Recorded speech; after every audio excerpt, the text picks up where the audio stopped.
Mr. Sam George. Yes, Mr. Chairman. Did you receive any information regarding the reasons for the adjournment sine from the lawyers for the second defendant parliament? Mr. Speaker, I wasn't client to the lawyers, so they didn't need to give me any information. Did the lawyers tell you that the inability of the court to make a pronouncement on the said dates affected the work of Parliament? Mr. Chairman, I don't think it's in the place of the lawyers to determine what affects the work of Parliament. That's the role of Mr. Speaker. Thank you. You had said that because of the decision of that day, Parliament could not proceed with its work, and that affected its work for some 5 months, correct? That's correct, Mr. Chairman. Did that information come from the lawyers to you? Mr. Chairman, that information came to me from my reading of Article 106 of the Constitution, and with your leave, I would read. Yes, please. Kindly take the leave of chair, not me. Yes. Mr. Chair, do I have your permission? So I read Article 106(7) of the Constitution, and that's what I premised that submission on. Where a bill passed by Parliament is presented to the President for assent, he shall signify within 7 days after the presentation to the Speaker that he assents to the bill or that he refuses to assent to the bill, unless the bill has been referred by the President to the Council of State under Article 90 of this Constitution.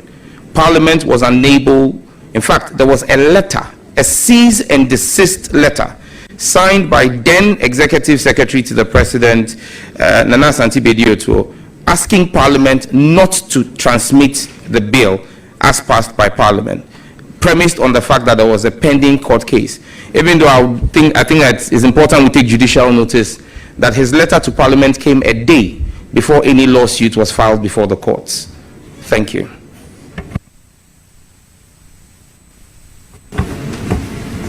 I am asking you, do you think that your attack on the Chief Justice of the Republic had any basis in the exercise of those your constitutional rights? Mr. Chairman, respectfully, I did not attack the Chief Justice. I criticized her, and she's not above criticism. Thank you. Honorable nominee, do you remember the words you used in criticizing the Chief Justice? Mr. Chairman, I criticized her extensively. I can't remember all the words. Thank you. Paraphrase in context your criticism of her, what you said. I'm unable to repeat any of those here, Mr. Chairman, because it's being the exigencies of time have overtaken it. If there is any specific reference you would like to make, I'm willing to respond to that. Thank you. Did you write on your social media wall those criticisms? Did you write them? I want to believe that I express my views on social media house. Yes. We would give you an opportunity to refer to your social media wall and read aloud and in full those criticisms that you don't readily remember. So go to your social media wall, pick it, we'll give you time so that you can read it, then we can proceed. Mr. Chairman, I don't know about the ranking member, but I'm extremely active on social media. In fact, one of the most active politicians in this country on social media. It will be an exercise for me to say that I am scrolling through the hundreds and thousands of posts to begin to scan and identify. If I had been given full notice of this, I could have gotten a team to do that. But I believe that if there's a particular case that is in question, I could be referred to it. Thank you. Mr. Chair, our proceedings allow a member time to rely on an important document. Therefore, if the member will need time to go through the particular post, we would give him the time. He should be able to furnish us with that. So, Chairman, with the greatest respect, let him have the time to make that available. Mr. Chairman, if there is the need for evidence of that, I can subsequently provide that to the committee. I can print out my entire timeline history for the purposes of the committee, because I will not be able to tell what would be of interest to the questioner. So I'll print out my entire timeline for the committee subsequent to this engagement. Thank you.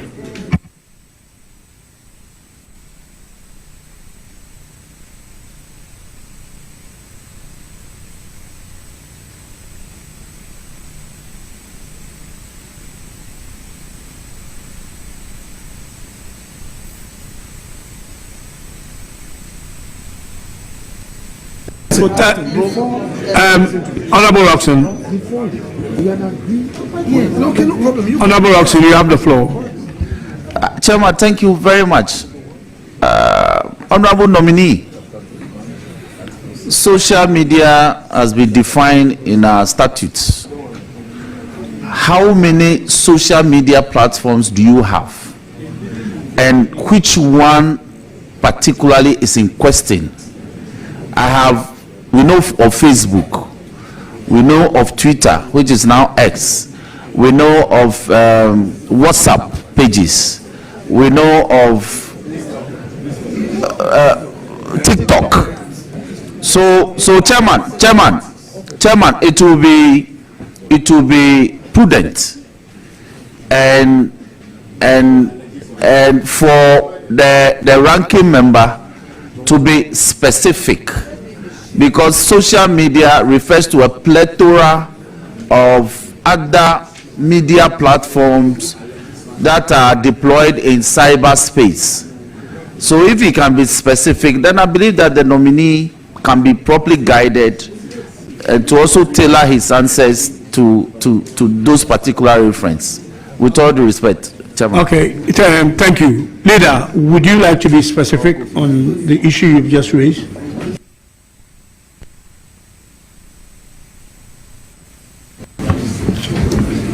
Chairman, before I proceed, I want to suggest to you to kindly reiterate an earlier call by the chair of this committee, which call was to some of our colleagues who join us but are not members. I don't want to mention a name. I repeat, I don't want to mention a name. But I want to urge my colleagues who are joining us, you may say something not for the record, but when I hear, I would respond to you. Let us ensure decorum. This exercise requires mutual respect. Some of you are knowing some George for the first time. The minority is supposed to do its work. So if you are a first timer and you are here by the grace of God, take this opportunity and learn, and not to call your leader names. If you attempt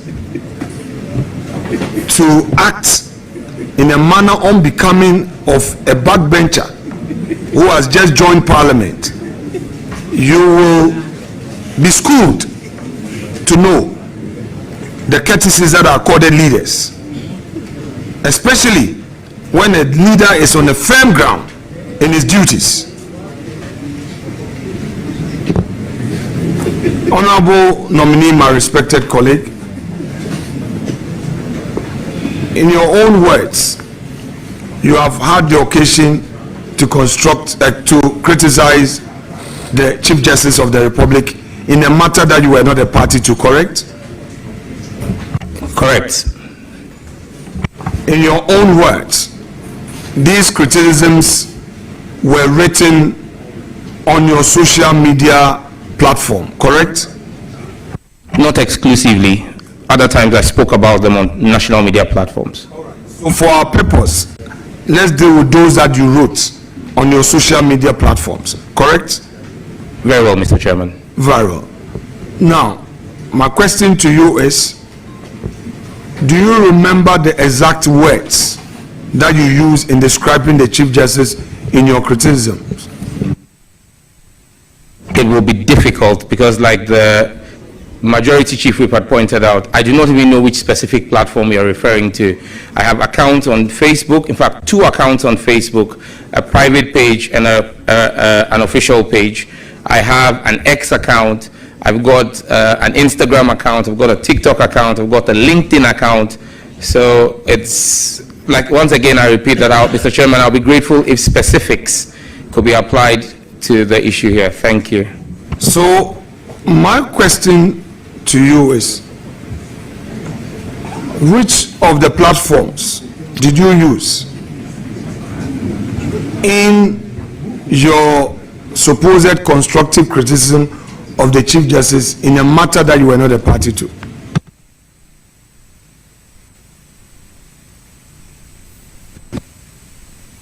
Yes. Please come. Yes. Chairman, with all due respect to Rankin, we sat in law school classroom together. We graduated together. And we are both seasoned practitioners. And we've done criminal prosecution.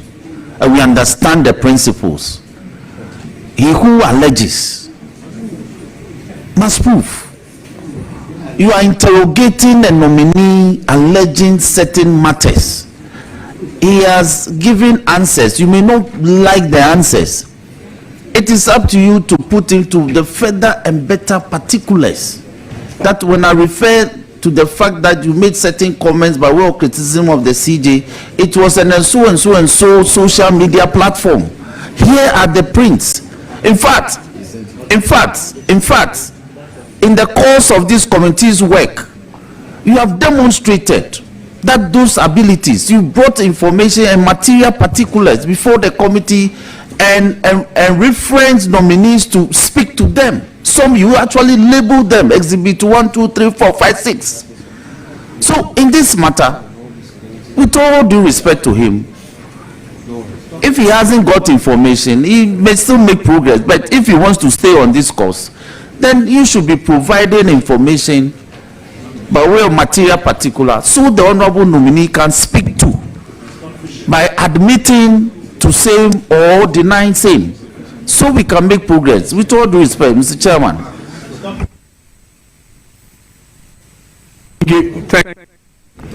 Thank you very much. Just give me a second. Well, I am presiding over this vetting, and you are talking about matters of law. I think as a presiding chair, I have the right to give space for some of my team members to be able to defend matters of law, for me to be able to make an informed decision. And it is for that reason that I'm allowing Honorable Roxanne to come in, leader. And I hope that that is fine with you. Thank you. You may continue.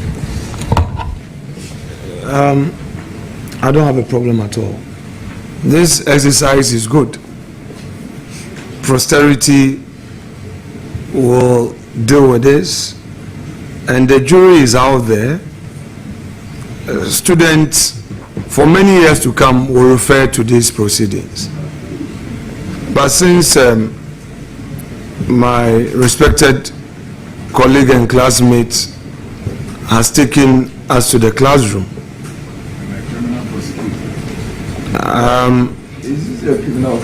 the classroom that we are, we have to do some exercise there. The issue that is being discussed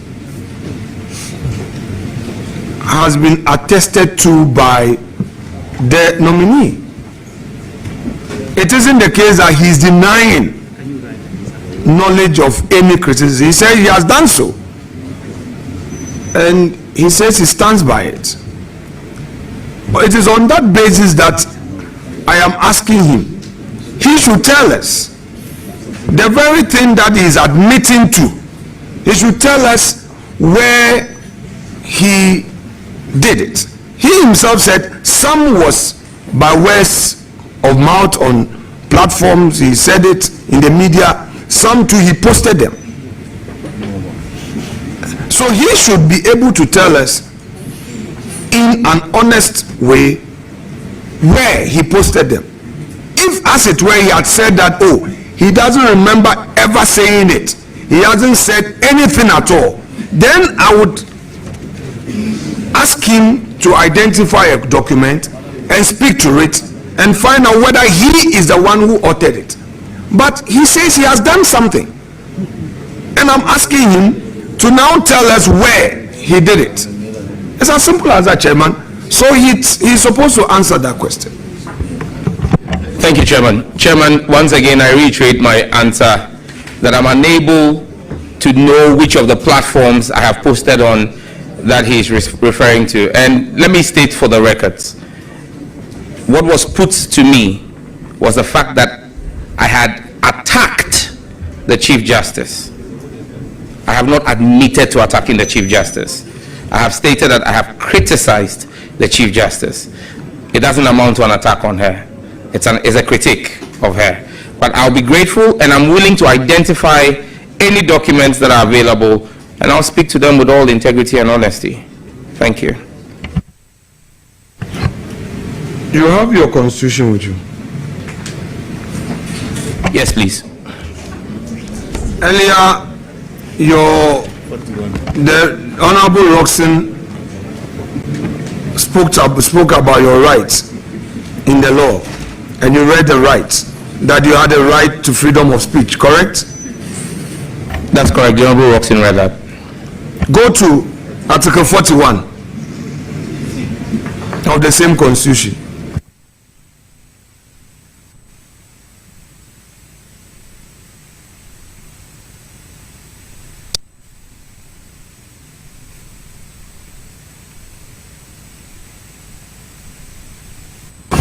Read the side notes.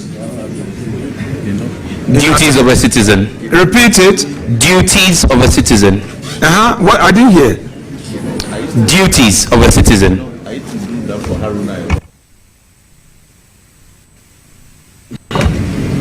Go to Article 41D. Read 41D aloud. The exercise and enjoyment of rights and freedoms is inseparable from the performance of duties and obligations, and accordingly, it shall be the duty of every citizen to respect the rights, freedoms, and legitimate interest of others, and generally to refrain from doing acts detrimental to the welfare of other persons. Very well. Very well. I shall, Chairman, with your leave. Chairman, with your leave, I shall, through you, forward to the nominee a document for him to read aloud. I have a series of them. Read number 9. Number 9. SB 1 series. Must we be prompting you? What is this? He can be We have agreed to do so.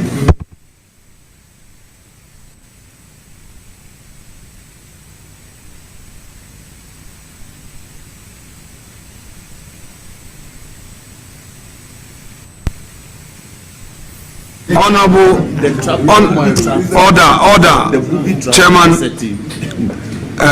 honorable nominee, you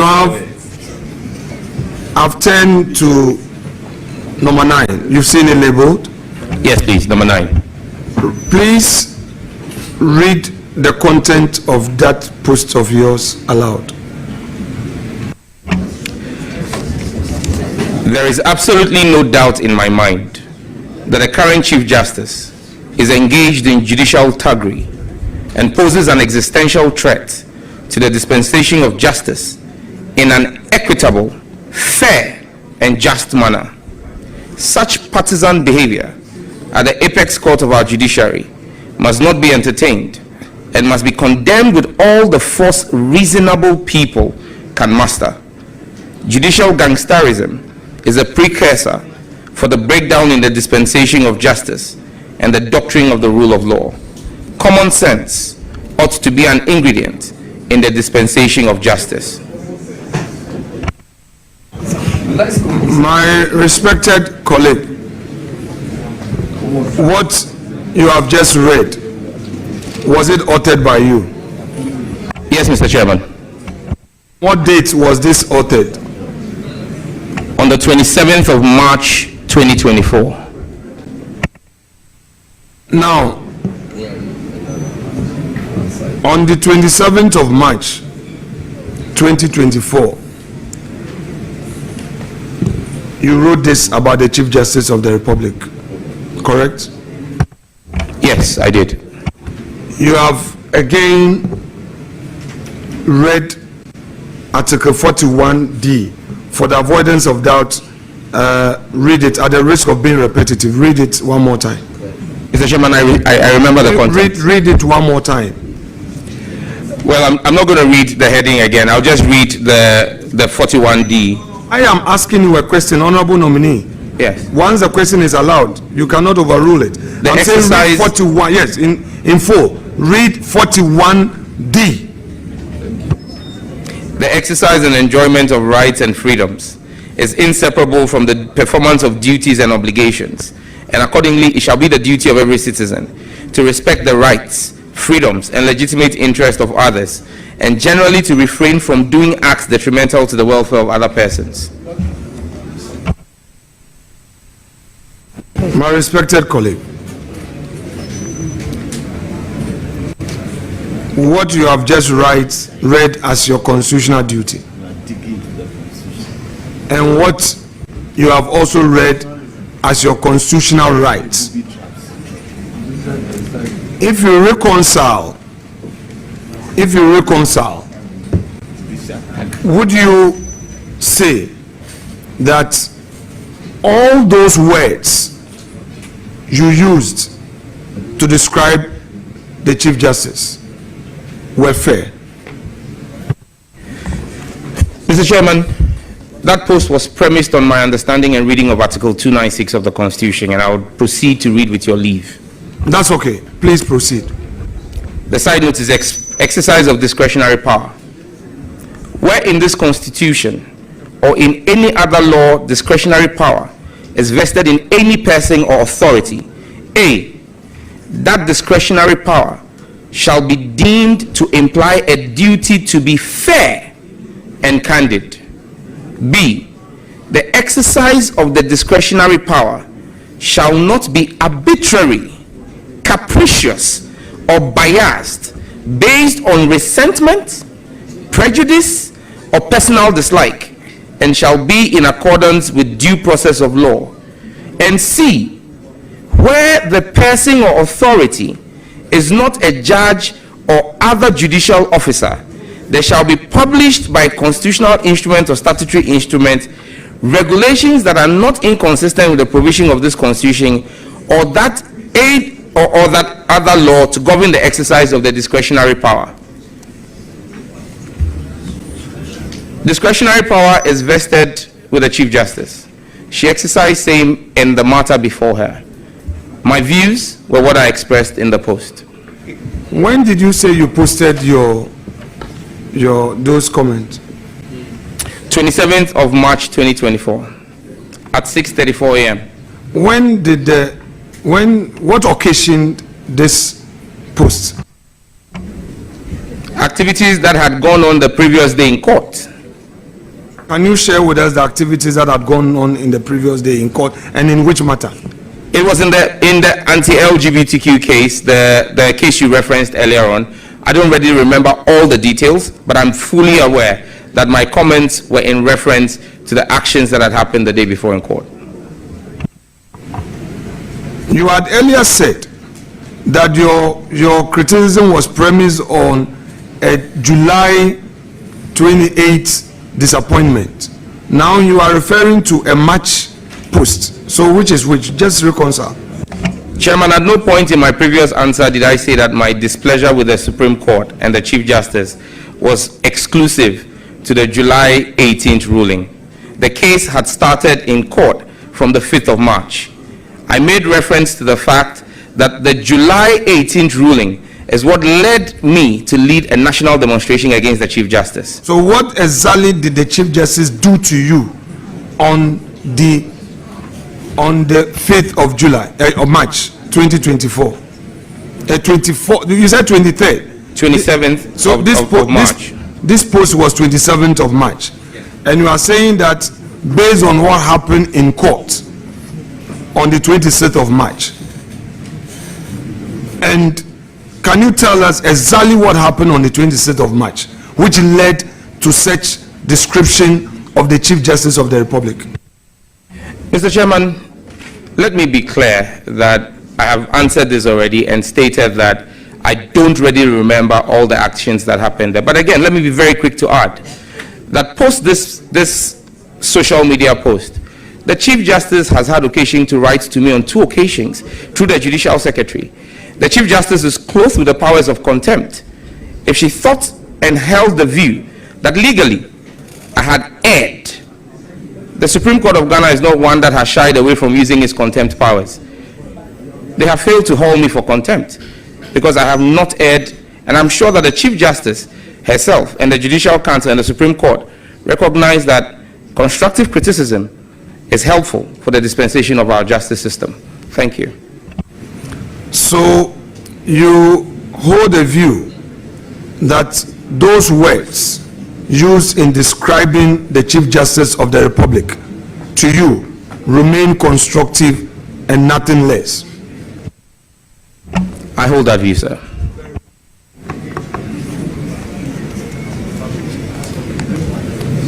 Clerk, kindly furnish me the document.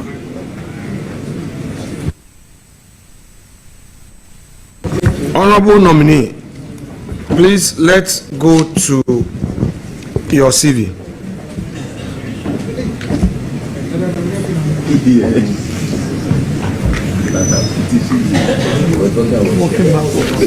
Please, where were you born? I was born in Somanya in the eastern region of Ghana. I'm not familiar with Somanya. Is it in the eastern region of the country? Mr. Chairman, I just stated that I was born in Somanya in the eastern region of Ghana. Now, Krobo, Odumase, and Somanya, are they the same? I am unable to respond accurately to that. I'm not sure about that, but I believe that one of the MPs from the Krobo area is present in the committee. He can help us with the geography.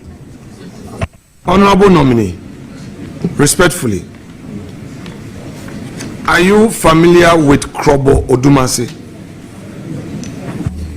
Yes, I know the constituency, the lower Manya Krobo constituency and upper Manya, yes. I'm not talking about constituency. I'm talking about a town called Krobo Odumase. Odumase Krobo. Yes, I know a town like that exists, Mr. Chairman. Very well. And I'm asking you whether that town and Somanya are the same or different. I am unable to answer. I told you I am not very conversant with the geography of the area. Did you live in Somanya where you were born? Chairman, before you came in, when I did the introductory part, I stated that I was born in Somanya, but I grew up in Nigeria. My mother is here, my birth mother is here, and if you want her to swear the oath, she will, to testify on at what age she took me. But I was taken to Nigeria at the age of 6 months. At that age, I don't think I would have been in a position to know what my surroundings were. Thank you. Honorable nominee, are you currently in possession of a birth certificate? I don't don't have my birth certificate here, but I own one. Is it a very old one or the digital birth certificate? Mr. Chairman, it's a very old one. My parents have done very well to preserve it. And that has your place of birth as Somanya? Yes, Mr. Chairman. You are in possession of a Ghanaian passport? Yes, Mr. Chairman. Two, actually, but under the same name. A regular passport and a diplomatic passport, all under the name Samuel Nartey George. Thank you. The Ghanaian passport you have, does the place of birth bear Somanya? Both do, Mr. Chairman. So you would disagree with anybody who suggests that you were born in Odumasi Krobo? You would disagree? My parents told me I was born in Somanya. They are the best to determine and tell me where I was born. Thank you.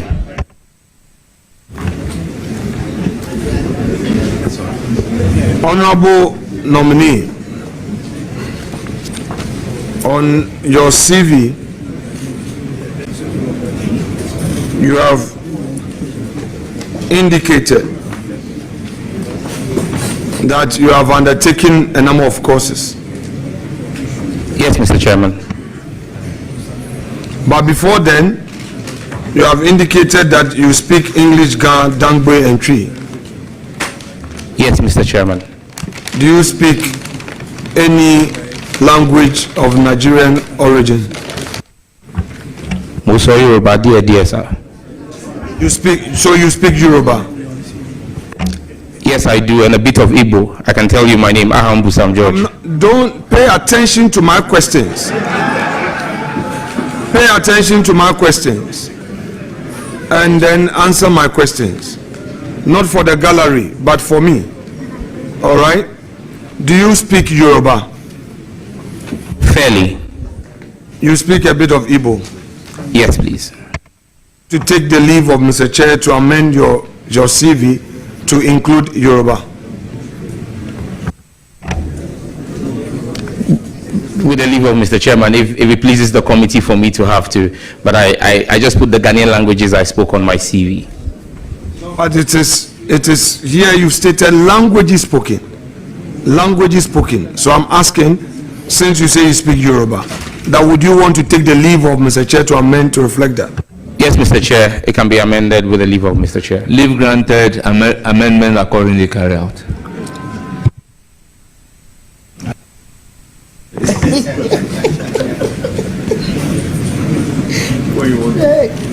Now you have stated hometown to mean to be Old Ningo. We've had different descriptions of hometown. So tell you how you come by hometown. I believe on my CV it says Ahiam, Old Ningo. And Ahiam is where my father hails from, where my father comes from. So that's where my father's house is. And mom too from there? My mom is from Old Ningo town itself. Your CV page 1, you have indicated that you have a BSc Agricultural Engineering, Soil and Water Engineering specialization from KNUST. May I know from you, at KNUST, were you a member of TESCOM? Never. Did you at any point join TESCOM outside of, at any of the institutions that you studied? Never, Mr. Chairman. So you disagree with any report to the effect that you were once upon a time a member of TESCOM? That would be an unfortunate lie. I disagree with it.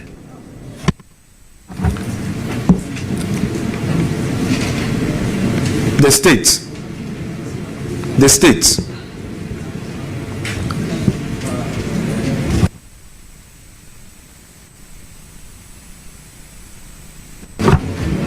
as part of our vetting, you know that we request for due diligence reports from state security. So,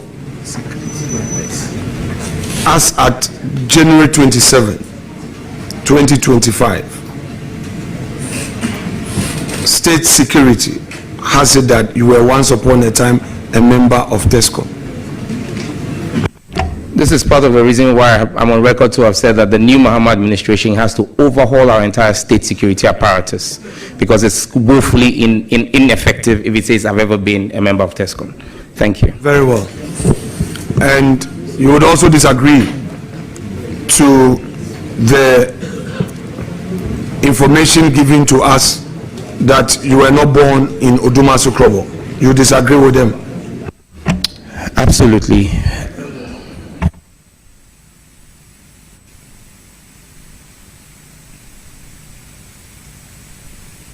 Now, you have on page 2 of your CV. Let's go to page 2. You said you have executive masters in international strategy and diplomacy, London School of Economics and Political Science, correct? That's correct, Mr. Chairman. You have the certificate with you? Not here, but I can furnish the committee with it. If Chairman, with your leave, would want to take that later, since he doesn't have it now. No problem. To provide a certified true copy. Certified true copy later, you can let us have it.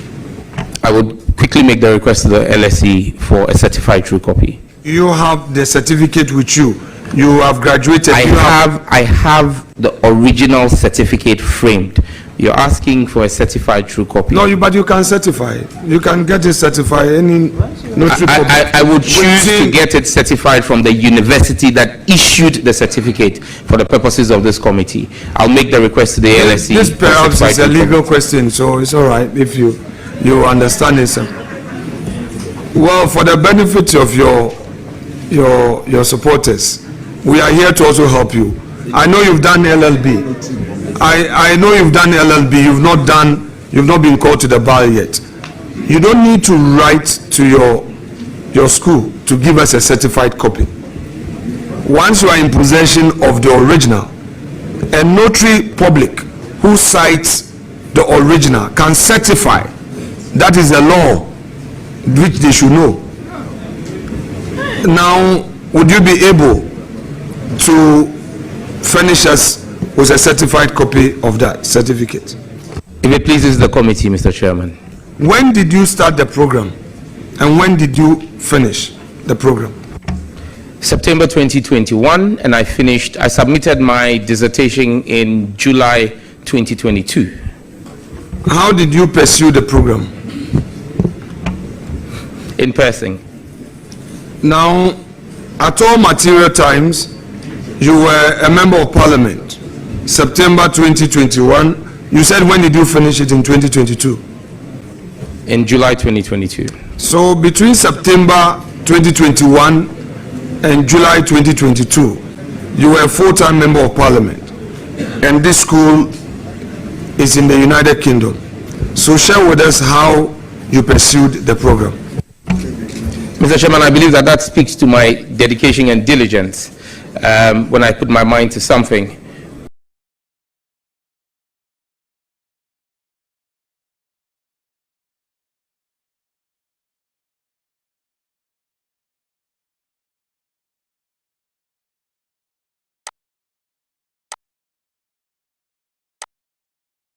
Nominee, how did you pursue the program? Mr. Chairman, that's where I'm going to respectfully. I'm just saying that to help you go straight so that we can finish with you on time. Mr. Chairman, my program was an executive master's program, and I had multiple class periods and assignment periods. So in every month, we had 10 days of physical contact. And then you had essays that you had to present or submit in the ensuing period until the next class. And so again, if the committee would want for me to show evidence of my travel record, I will show how I spent 10 days in London with the leave of Mr. Speaker sometimes, and when I returned to Ghana to make sure that I stayed within the courses. And I had to do that between September and May. June, July, and August. June and July were not, you didn't need to be in person because that was when we were working on our dissertation. Thank you. Okay, so you are telling us that, so from September, every month, you were spending 10 days in the United Kingdom, every month. Give or take, yes please. No, let's be specific, because you say we can check that from your travel records and all. I just want us to be very specific in the answers. So September, when you started in September you went to UK for 10 days and came back, correct? Mr. Chairman, that's why I said give or take. There were times when, because of travel periods, and that was at that time, there were still COVID travel restrictions. So there were times when I had to spend 14 days. There were times when I was able to do 12 days because the regulations in the UK were very fluid at the time. For some time, at the early parts, you had to do a 2-day quarantine after entering the UK before you could make yourself available. So yes, I may have gone to school for 10 days, but my travel time included 2 days of quarantine when I entered the UK, so it could have been 12 days. So give or take, it was 10 days at every time. So you were doing it month on month, correct? That's correct, Mr. Chairman. So you can furnish us with evidence of September travel, October travel, November, December, all the way to May, as you said. Yes, Mr. Chairman. Chairman, with your leave, would the nominee has promised to furnish us, so Leave is hereby granted. very well. So, honorable nominee, will take that one. I recognize a follow-up question from Honorable Roxanne. Thank you very much, Chairman. Nominee, did you pursue this program with public funds? Absolutely not. Fully funded by myself. Now, this program, do you have an online component of it?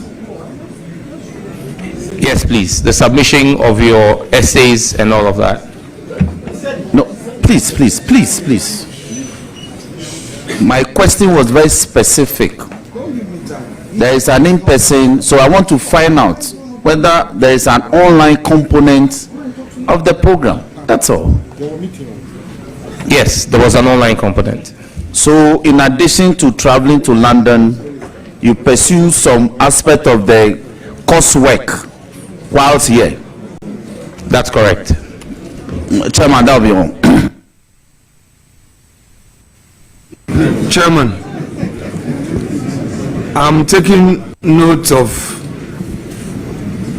the supposed follow-up which come in multiples, and they are indeed substantive. Mr. Roxanne has had his time, but anyway, I would tolerate him. It's fine.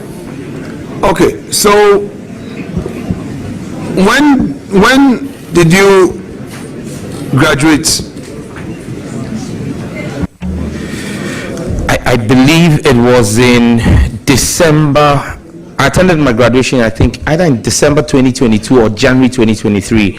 I need to refresh my memory. I think it was in December 2022. It's a matter of public Okay, I'm record. sure when we get the certificate, we'll get to know. Now, you that you fully funded yourself. Yes, please. How much did it cost you? Mr. Chairman, are you asking me the cost of the course or the cost The- of the entire program? Because Okay, that would I'll break include, it down. Don't worry. That would include travel. Don't worry. I'll break it down for you. First, let's deal with your tuition fee. How much did it cost you in tuition? I would have to check with my accounts to determine how much it cost. This was a fee I paid about 4 years ago. With the leave of chair, we would want to have that. Very How well. much did it cost you in accommodation? Again, I'll have to check with my residents at the time how much it cost me. So with the leave of chair, you provide us with that. How much did it cost you in travel? Again, the tickets vary based on season, so I'll have to Okay, so itemize each don't- ticket and how much it costs. Okay, so chair would give direction on all three, so you can provide. Leave is hereby granted for you to bring the cost component. But Mr. Chairman, respectfully, may I find out why personal expenditure of mine for my own personal development is now the subject of this committee's inquiry? You should have said that as your answer. No, Mr. Chairman, I was asked specific questions about whether I did them. Now, the question of providing same, I said I don't have that here, and it would take the leave of the chairman. So it's your leave that would make me, and I could get legal advice on if my personal expenditure is the subject of this committee. Thank you.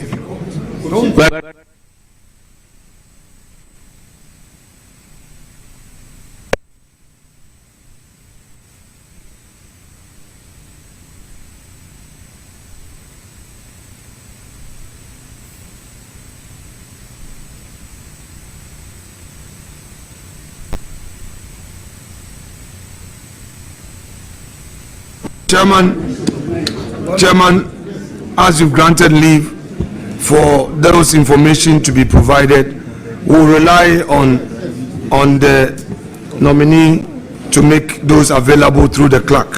So we'll proceed. Thank you. Now, on the issue of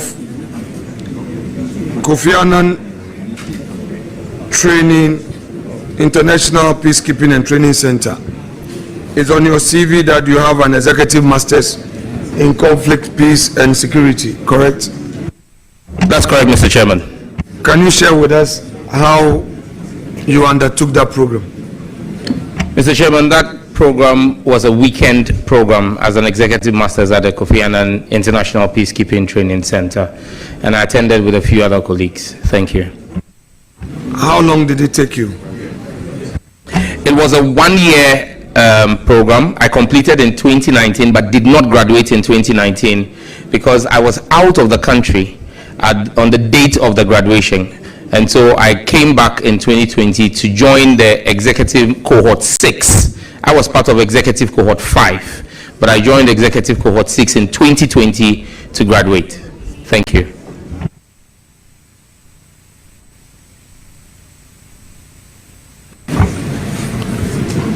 Honorable nominee, back to your CV, you indicate that you've had a certificate in leadership and managerial skills from NDPI. That's correct. Are you able to furnish us with a certificate? I will do so with the leave of the chair.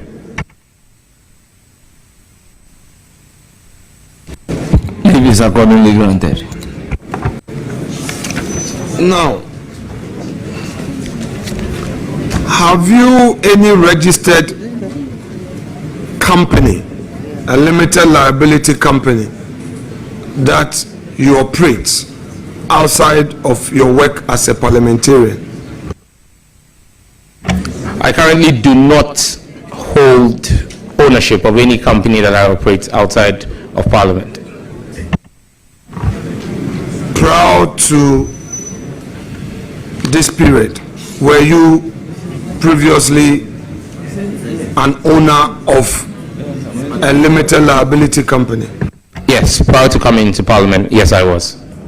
Can you furnish us with the name of this company? The first company I think I registered was Events and Multimedia Ghana Limited. When did you register this company? Chairman, I don't readily remember. What is the name of this company? For emphasis, I will repeat it, Events and Multimedia Ghana Limited. Who are the other shareholders apart from you? I don't readily remember, and the company is defunct at the moment. At what point did this company become defunct?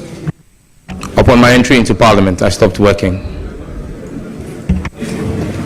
When you were operating your company, were you taking only private jobs or you were also doing government jobs? I never took a government job. Go through your CV, share with us where on your CV you have provided information of this your company.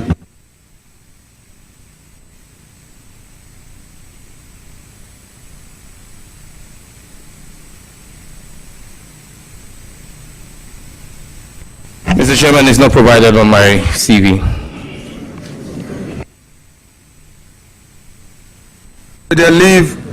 With the leave of Let's honorable leader, let's get this clear.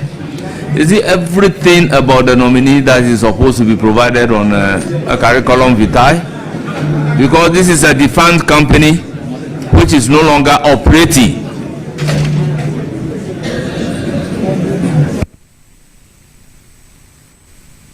Chairman, respectfully, the nominee has provided us his own CV. The CV, he talks about personal data. He moves from there to profile. He has shared with us his educational background. He goes further to talk about professional experience. He has taken us through conferences he has attended. He has also told us that he is a member of certain boards and agencies. It is therefore proper, as part of the inquisition, to ask which boards he served on, where he's been a director. It is a regular question. And he himself has provided us information as to a company he has registered that he is a shareholder and a director. The issue of it being defunct is a different matter. So, honorable nominee, you have said that at the time you entered Parliament, you stopped running your business, correct? That's correct, because I became politically exposed. Very well. So, before entering Parliament, tell us, between which period to which period you operated your business? Tell us between which period to which period you operated your business, that your company. Mr. Chairman, I believe I registered this company whilst I was in the university, sometime between 2003 and 2004. I left the university in 2005, and I believe that I stopped running I stopped getting any businesses after I was appointed communication specialist at the president in 2014, because at the time the clientele I had required that they couldn't work with me as a PEP. Thank you. But you just told this committee that you only stopped operating your business when you were elected member of Parliament, because at that time you had become politically exposed. Do you still stand by that answer? Yes, Chairman. You see, the nature of business I had long-term contracts. So even though I became a PEP in 2014, I had contracts that ran till sometime in 2016, and it was indicated to me that those contracts will not be renewed. Now, share with us the period you became a member of Parliament. You were not doing any other business. You were solely dependent on your salary, correct? Yes, Mr. Chairman, as my primary source of income. Did you have the benefit of any secondary source of income? Mr. Chairman, I'm married to a very industrious woman. Now, I don't get it. Please explain. I'm married to an industrious woman. Okay, so please explain to her, if you say you are married to an industrious woman, and that is the source of your secondary income. What exactly do you mean? I mean, my wife takes care of me. Very well. So, industrious woman, she takes care of you. Are you suggesting that she also paid your school fees for your UK program? Mr. Chairman, I believe that this committee has asked me to furnish them records of my fees that were paid. I believe that I don't see where we're going with this. Thank you. No, with the greatest respect, honorable nominee, I continue to treat you with respect. If you say you don't see, yours is to answer. If you need guidance, please seek guidance from the chair. If chair allows me a question, and you want to say you don't see, where I follow up based on what you say. I never asked you about your wife. I never asked you about her business. You said your wife takes care of you. These are your words. You say your wife is an industrious woman. These are your words. And that is your secondary source of income. These are your words. So, are you aware whether your wife, through her industry, has been paying her taxes? Have you become aware of it? Mr. Chairman, those are my wife's Please, please, that is personal to your wife. So, with all due respect,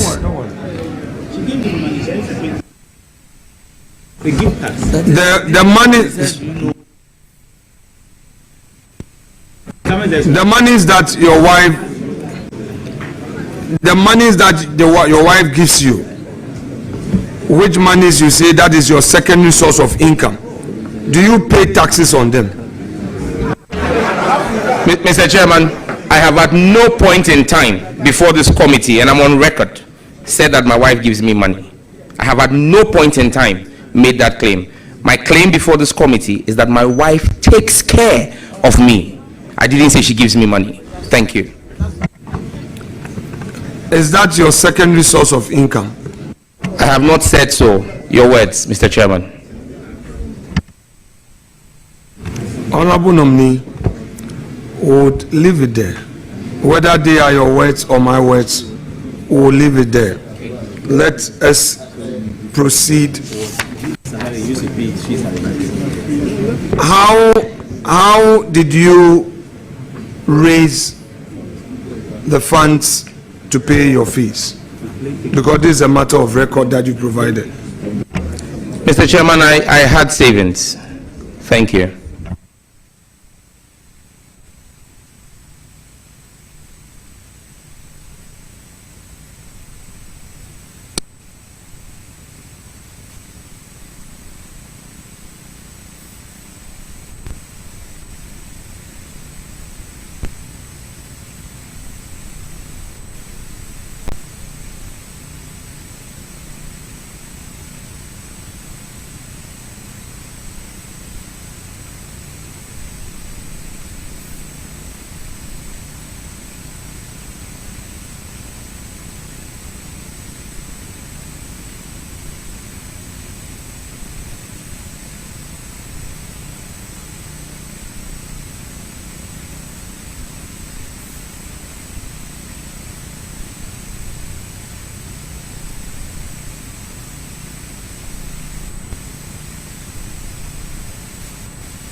Doing up.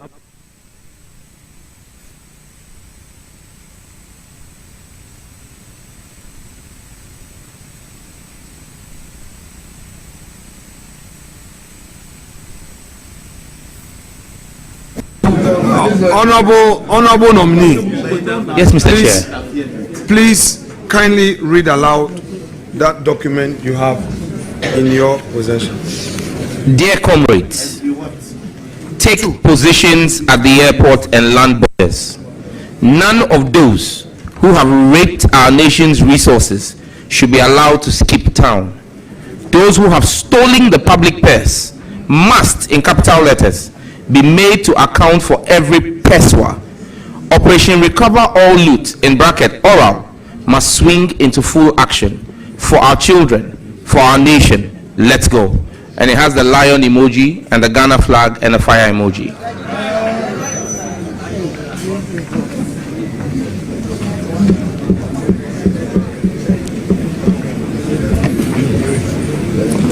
Can you share with us those looters, the names of those looters you were referring to, who you were calling on comrades to protect our borders so that they don't escape?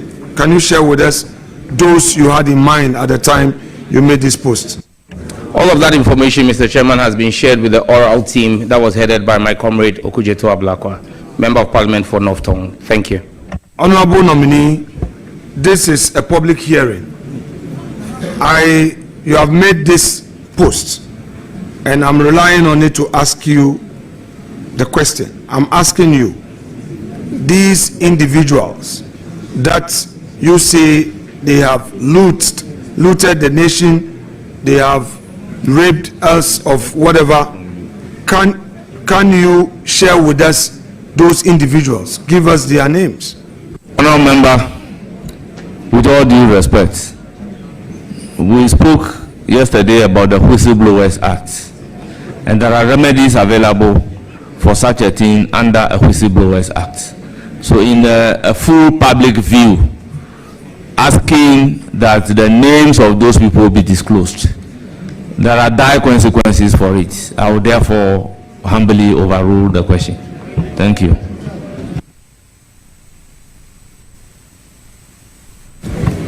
Honorable nominee, at the time you made this post, did you know about the consequences of the post you were making? Mr. Chairman, there was only one consequence of my post: to protect our nation's resources. Thank you.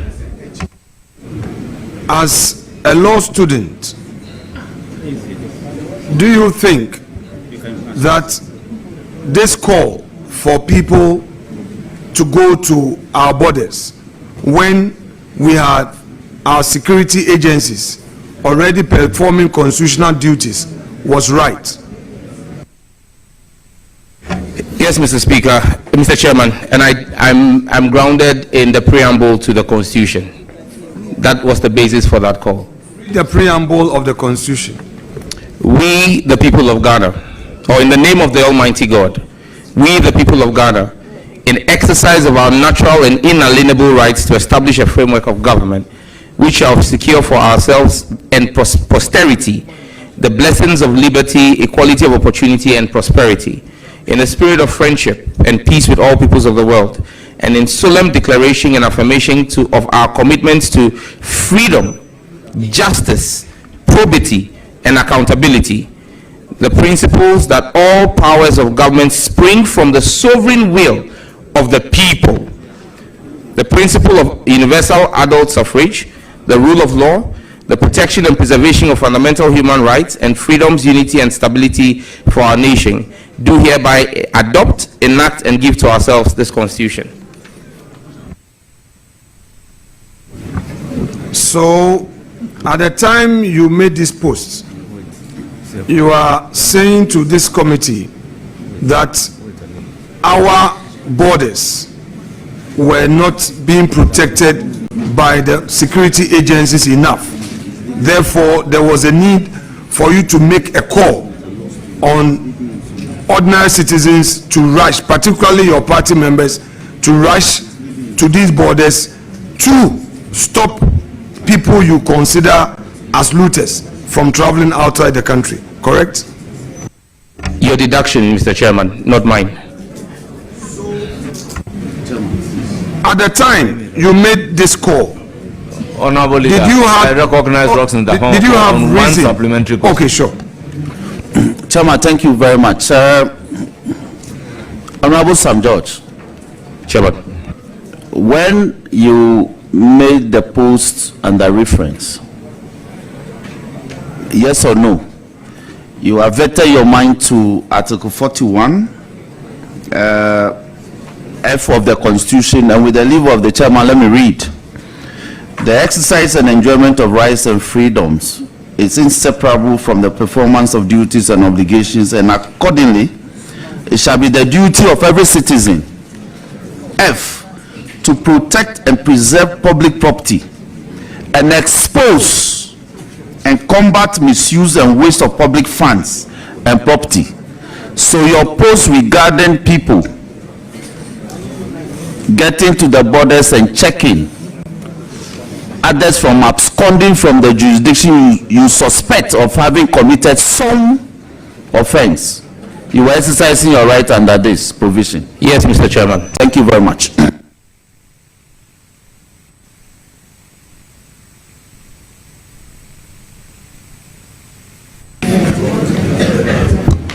Honorable Sam George, when was the last time you traveled outside the country?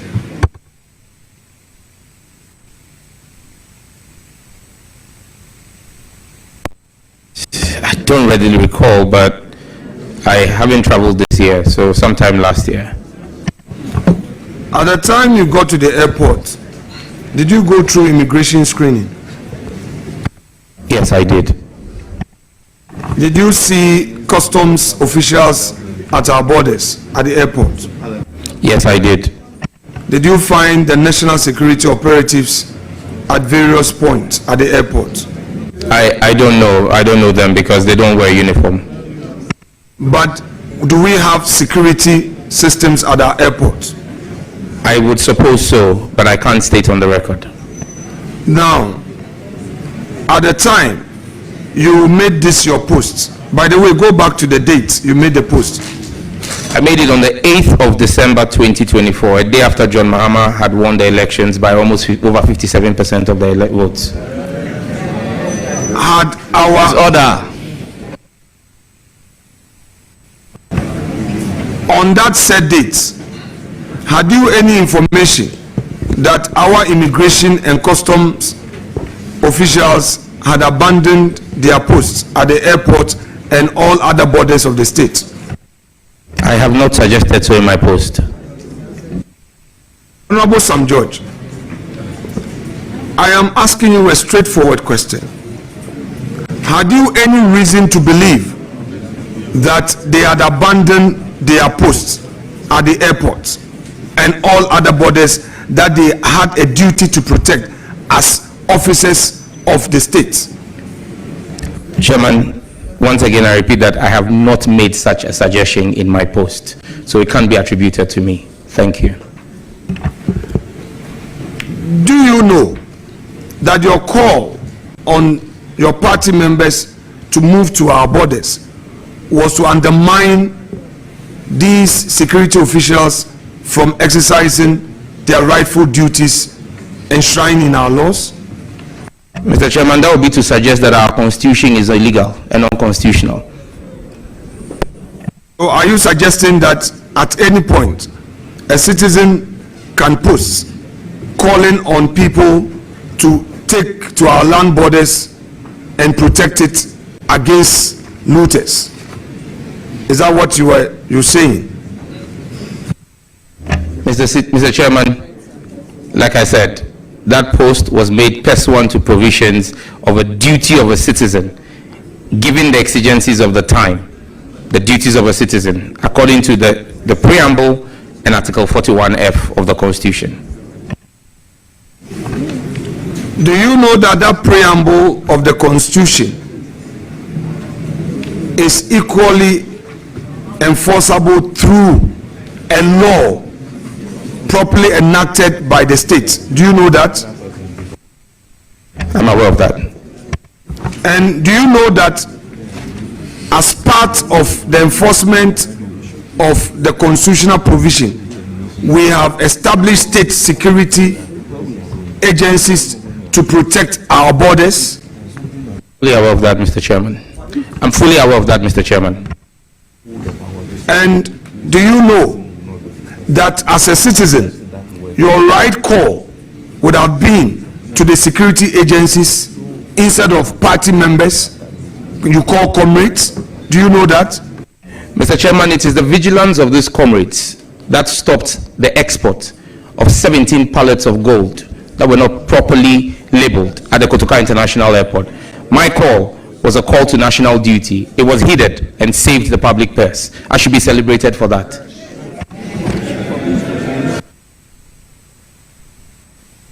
Sam George, respectfully, I, based on your information, will be pleased to make an application, would make an application to the chair to suspend the hearing of your vetting so that we invite those officials at the airport who, according to you, through the vigilance of your comrades, they seized some illegal exportation of some gold.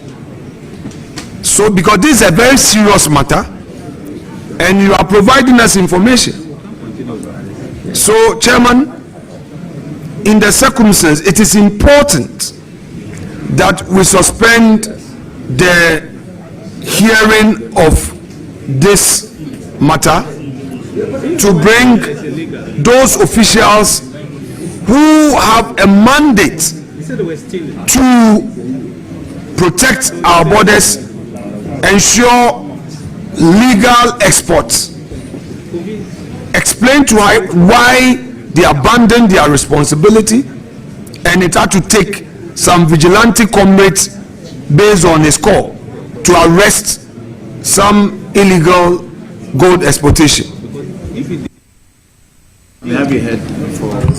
Honourable members, with all due respect to the ranking and the deputy, the ranking and then the minority leader, we have a clear mandate and no amount of question and answer will be ready to deserve this committee proceeding to suspend sitting until information is provided.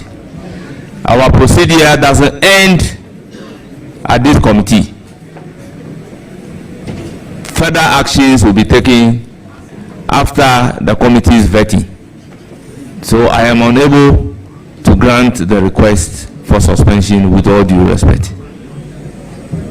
Chairman, fair enough. Chairman, then with your leave, I would want to extract some further information from the nominee so that we invite those officials to appear before us, so that, I agree with you that we don't suspend, but we would have to invite them based on the further information we give.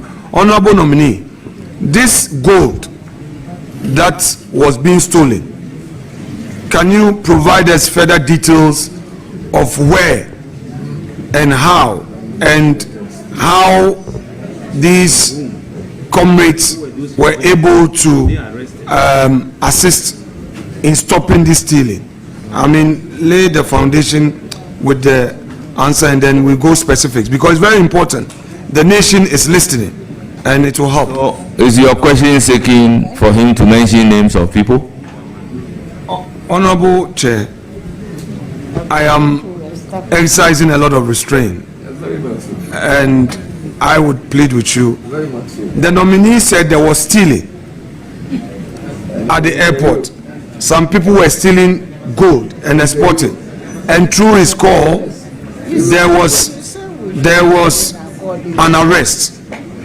We need to know the details. It cannot be that he will say something and then we cannot have details. So he should provide us the details. Did you say some people were stealing at the airport? Mr. Chairman, the sitting of this committee is public records. I never said that anybody was stealing. I said that my call led to the interception of 17 wrongly labeled pallets of gold or parcels of gold. That's what I said. Again, let me state for the record that it is the assumption of the ranking member that the persons who may be lawful law enforcement officers can also not double as comrades. That will be his assumption. Because the assumption is to say that comrades from outside the airport came in. I have not said so as well. Thank you. Honourable members, I will plead that having regard to the content of the Whistleblowers Act, some questions and the answers being provided may be in violation of some provisions in the Whistleblowers Act. It is for a stated reason. That's why we refer to that particular law, Whistleblowers Act. So I am not even happy that it is being placed on record that some responsibilities being discharged led to the arrest of some pallets of gold. So I intend to direct that that answer be expunged from the record.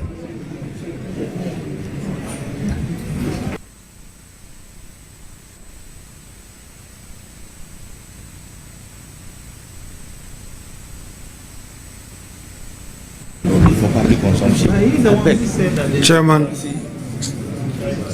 Mr. Chairman, can the nominee tell us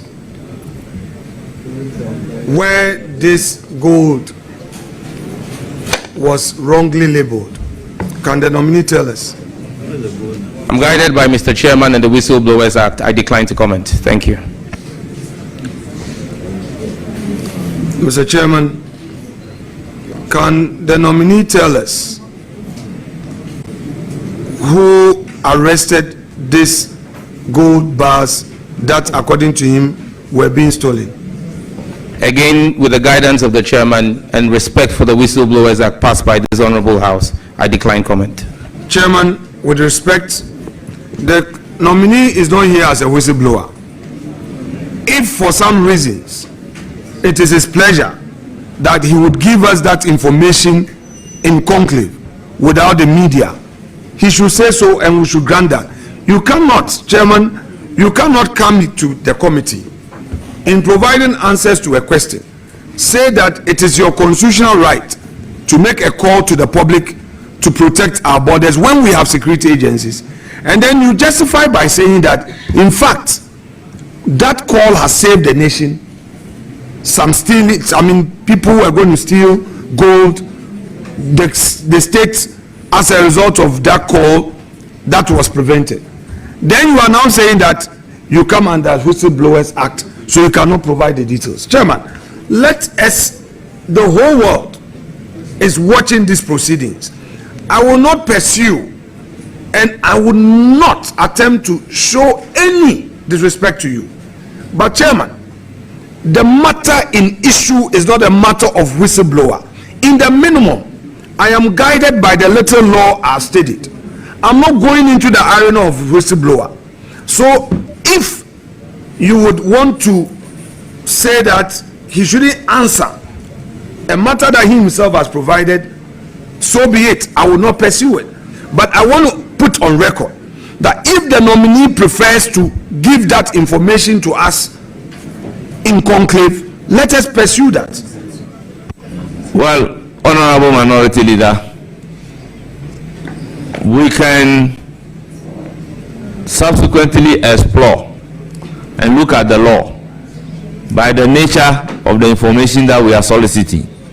If the law allows the information to be given to us as members of parliament, why not? Chairman, let's have a clear understanding. Dominique is telling us that based on a social media post, some people were stealing gold and his comrades responding to that post were able to arrest it. So if for nothing at all, it should be celebrated. He's saying that it should be celebrated for making that post.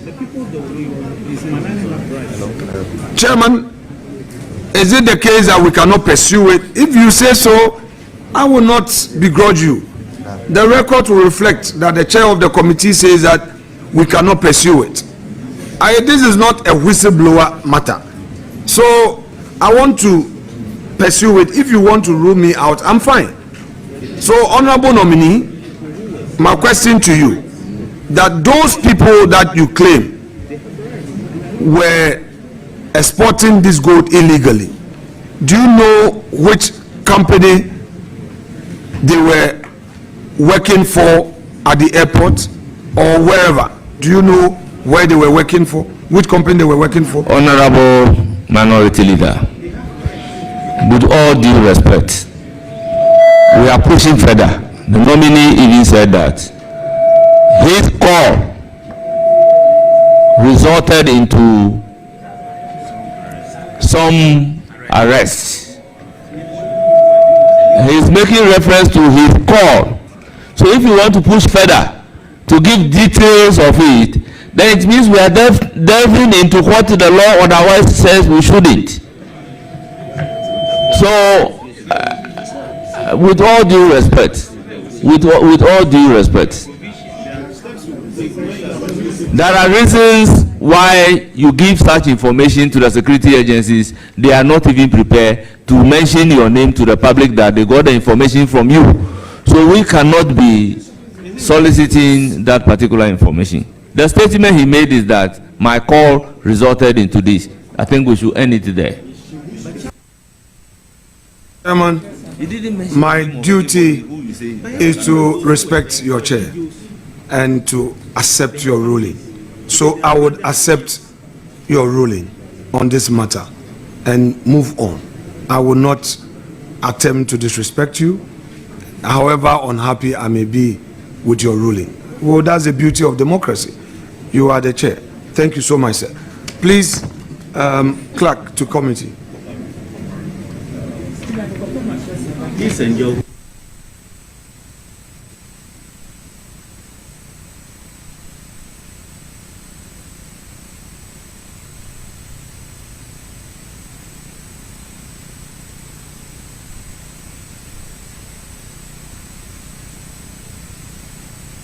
Honorable Sam George, you have a document in your hand.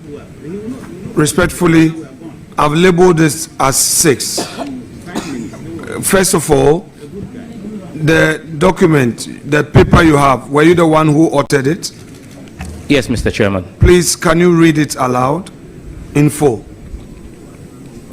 Galamsey is Ghana's drug trade. It is to Ghana what cocaine is to Colombia. There are cartels involved. These cartels have politicians, chiefs, and security personnel involved. Our government is complicit and will not do anything about it. And then I tag then President Nana Addo Dankwa Akufo-Addo bears ultimate responsibility. He has the power to arrest and deal decisively with everyone involved. I don't care what party they belong to. They are wicked criminals. Deal with them. But alas, Nana Addo cannot. He is complicit and a beneficiary. If we want to deal with this canker, we need to be honest and brutally frank with the truth. Again, the lion emoji and the Ghana flag, and then 2 hashtags, hashtag free the citizens, hashtag stop Galamsey now, and I attached a picture of a Galamsey site. Thank you. What date did you make this post? The document handed over to me has no date. But you made this post? Oh yes, I recognize it as my post. Now, you said the former president was complicit and a beneficiary. At the time you made this post, you had evidence that the president of the republic was complicit and indeed a beneficiary of this Galamsey activity? Mr. Chairman, on the day the president, and even though there's no date on this, I remember this post very well. I made it because I was upset as a citizen of this country that on the day the president was meeting, the then president, was meeting with the coalition against Galamsey, one of whom I believe is in the room, Engineer Ken Ashigbe, his Minerals Commission was issuing tens of new licenses to mine in forest reserves. That's what pushed me to do this.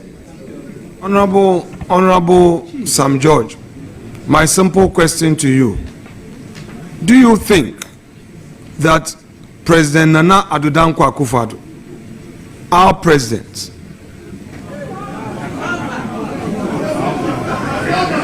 Chairman, you hear it? Honorable members, order. Order. I can understand the enthusiasm.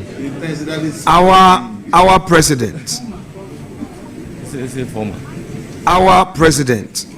who was in charge of the government of the day between 2017 and 2025 January 6th, was indeed a beneficiary of the Galamsey activity.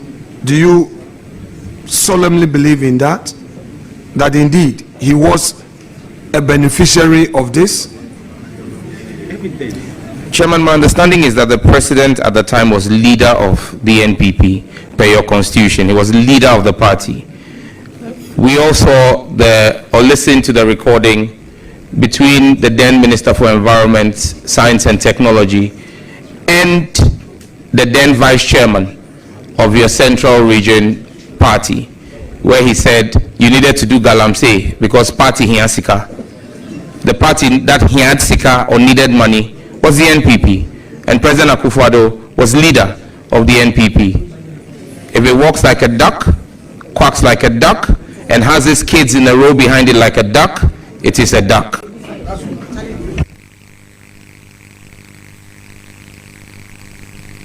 Beneficiary. Because some two people were gossiping on the phone. Statement. I won't take this to be the Honorable Sam George. Is that his claiming as a law? Honorable Sam George.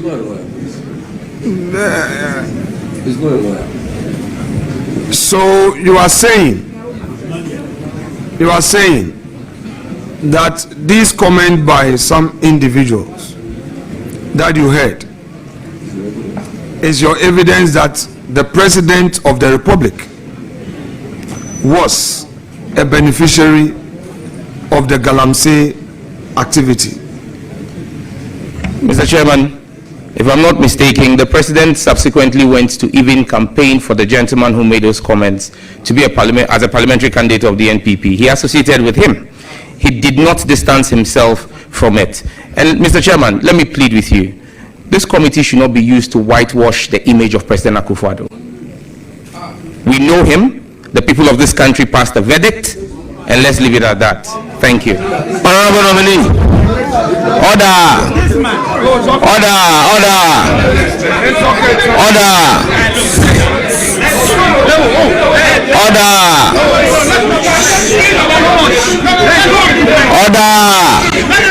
Honorable members, order. Honorable members, let's have order.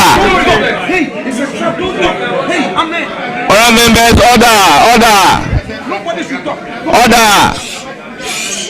Honorable nominee,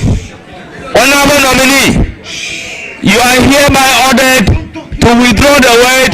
This committee should not be used to whitewash Akufo-Addo. Please withdraw. Chairman, respectfully, with the greatest respect for you, why am I being asked to withdraw that this committee, it's a plea. Please. I'm making a plea to you. Please withdraw. Please withdraw. Mr. Chairman, I withdraw out of respect for you. Thank you very much. The statement is withdrawn. Let's make progress. The statement is withdrawn on grounds that it is unparliamentary. Honourable members, let's make progress.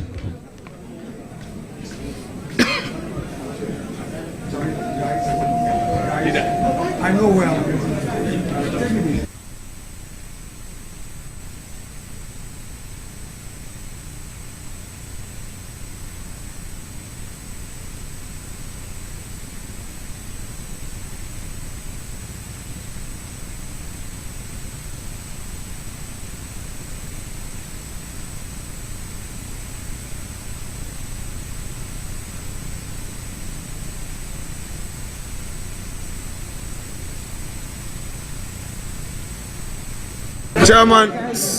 Chairman, thank you. Please, let's have order.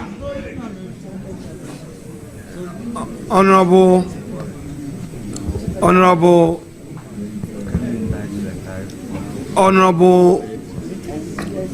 nominee, Yes, Chairman. my respected member, who I would consistently refer to as Honorable Member of Parliament. Please, I'm done with the aspect of where you say Nana Akufo-Addo was a beneficiary. Now let me go to the aspect where you say he's complicit. Do you maintain that part of your submission, that post, that Nana Addo Dankwa Akufo-Addo was complicit, as you put it out there in your post? Do you maintain that? Mr. Chairman, the first paragraph says our government is complicit.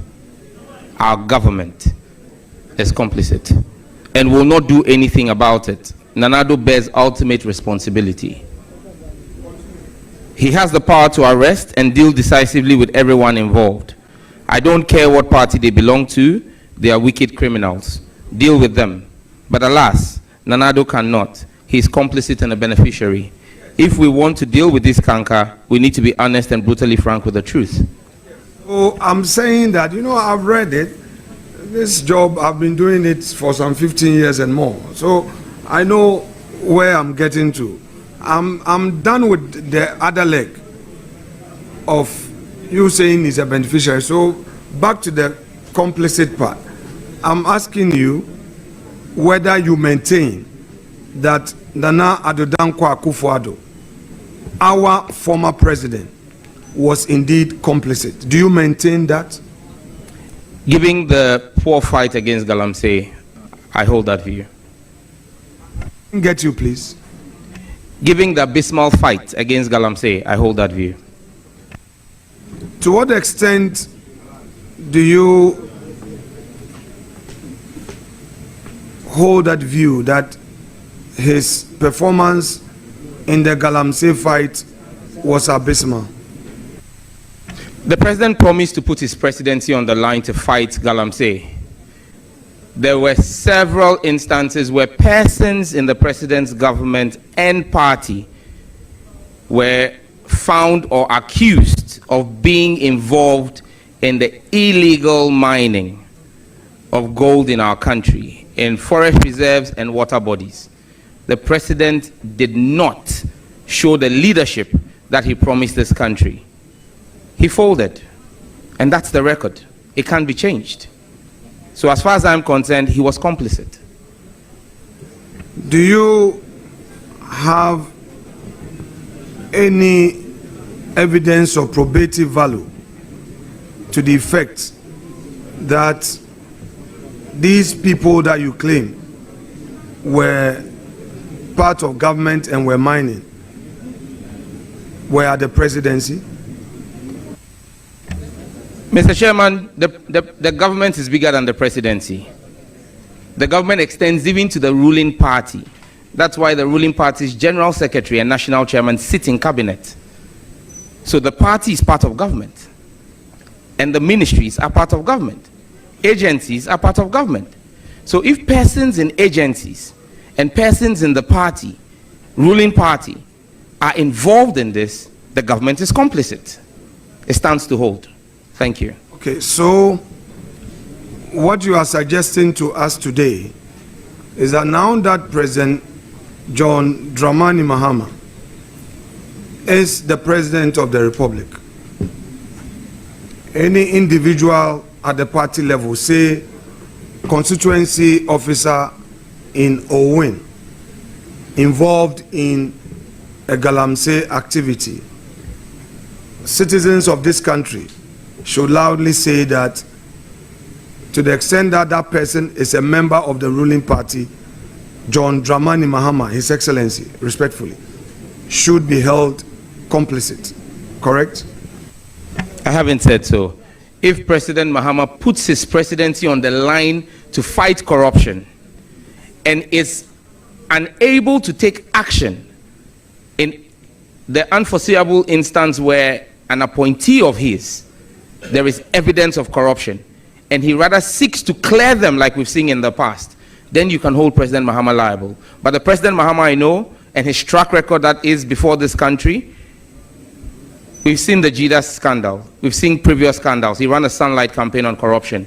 So I know that if what you are suggesting is not what I've said, but President Akufo-Addo put his presidency on the line. He raised the bar. He raised the standard. And so we hold him to that standard. Thank you.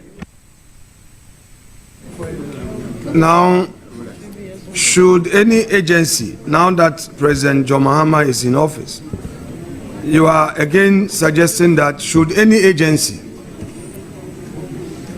involved in anti-Galamsey activity falter in any way, it would amount to the president himself being complicit, correct?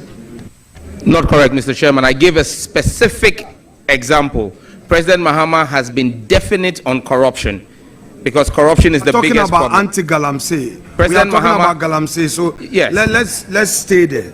No, Mr. Chairman, because of the question you asked, President Mahama... Honorable nominee. Honorable nominee, the question is specific, making specific reference to Galamsey. It's not asking you any question in relation to corruption. So if you can stay within the question and provide your answers briefly, you will do us a very good service.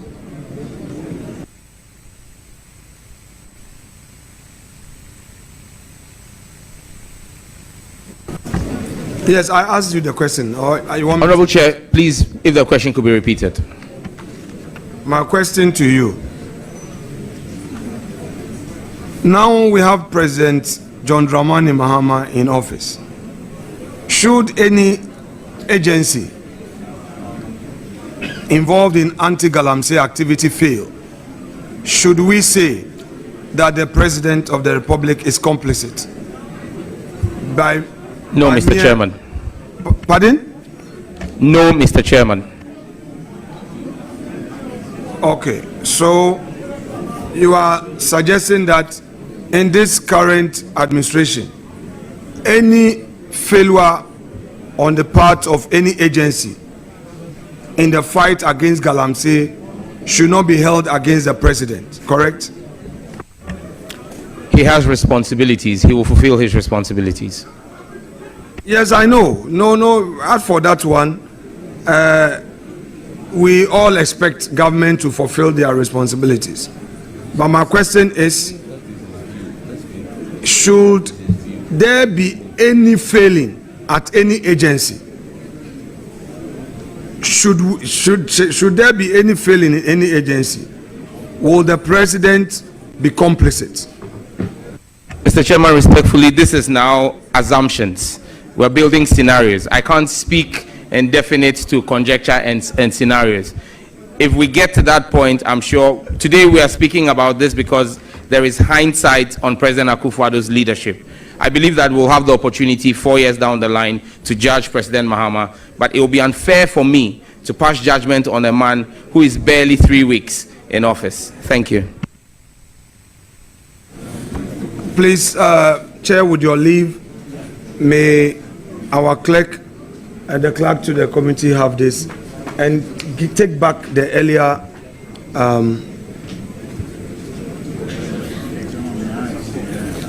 yes, please. Yes, please.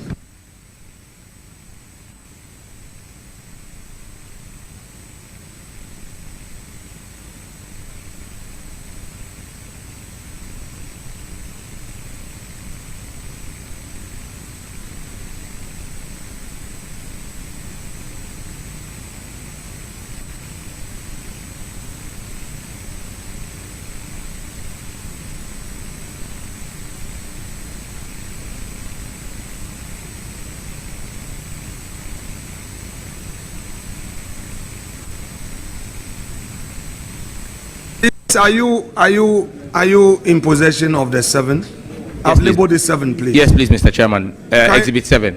Kindly identify it. Is it Is it a post you made, please? Yes, Mr. Chairman, it's a post I made. Honorable members of parliament who are visiting us, order. I'm not taking chairman's powers. Order. This is an exercise that students will learn something from.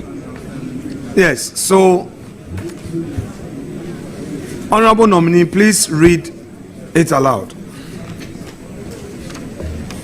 As a son of Gandangwe, Yes. I am outraged and disgusted at the continued abuse of state power and authority and the wanton encroachment and capture of Ghana lands. The latest attempt to steal lands belonging to GIS by agents purporting to be from the presidency of Nana Akufo-Addo is shameful and sad. I am yet to hear a condemnation from the Minister of Lands and Natural Resources, Honorable Samuel Abu Jinapor. He is responsible for the sector and his children attend the affected school. It is also time for the Gamanche and the Greater Accra Regional House of Chiefs to man up and speak.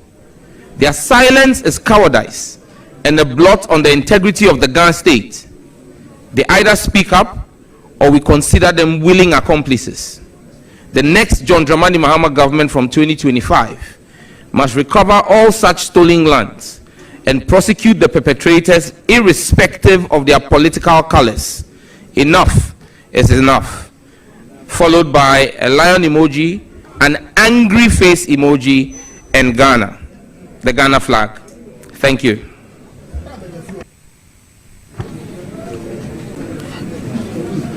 Honorable nominee. Chairman. We'll do some little exercise on this post. Yes, Chairman. Respectfully, at the time you made this post, did you have reason to believe that the government officials were taking over GIS lands? Did you have reason to believe seemed to be true? Yes, Mr. Chairman. Can you share with us the grounds upon which this was founded?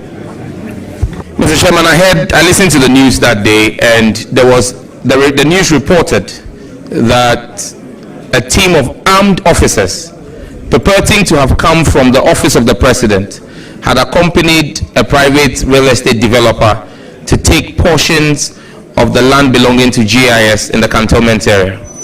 Thank you. Did you take steps to verify this information prior to the post? Did you verify?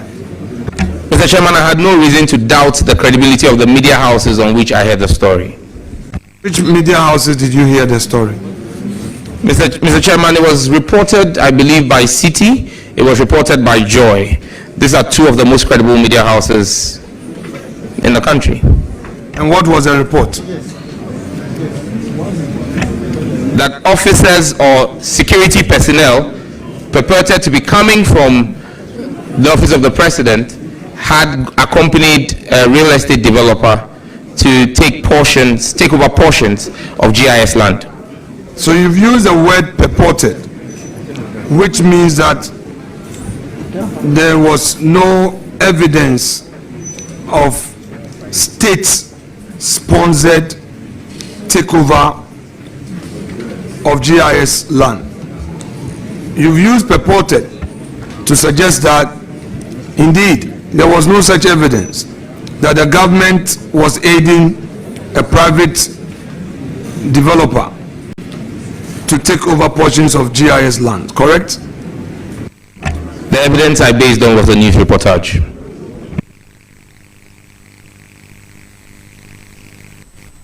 Would you want to retract this post? Mr. Chairman, with your permission, I will read a Ghana Web story that speaks to this particular issue. Honorable nominee, the question is, would you want to retract? No. Or you still No, Mr. Chairman. The question. Nobody asks you to go and read anything from Ghana Web.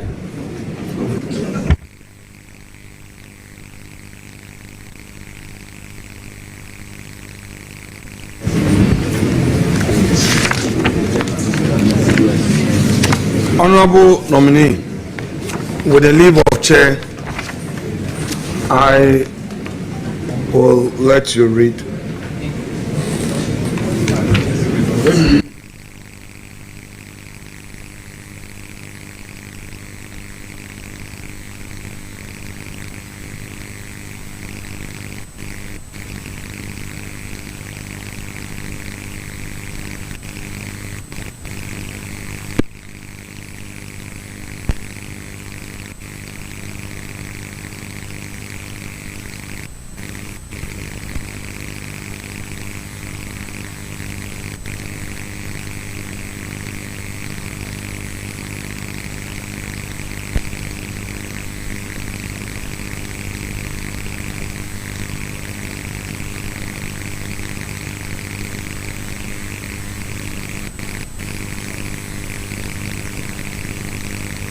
Honorable nominee, please kindly read.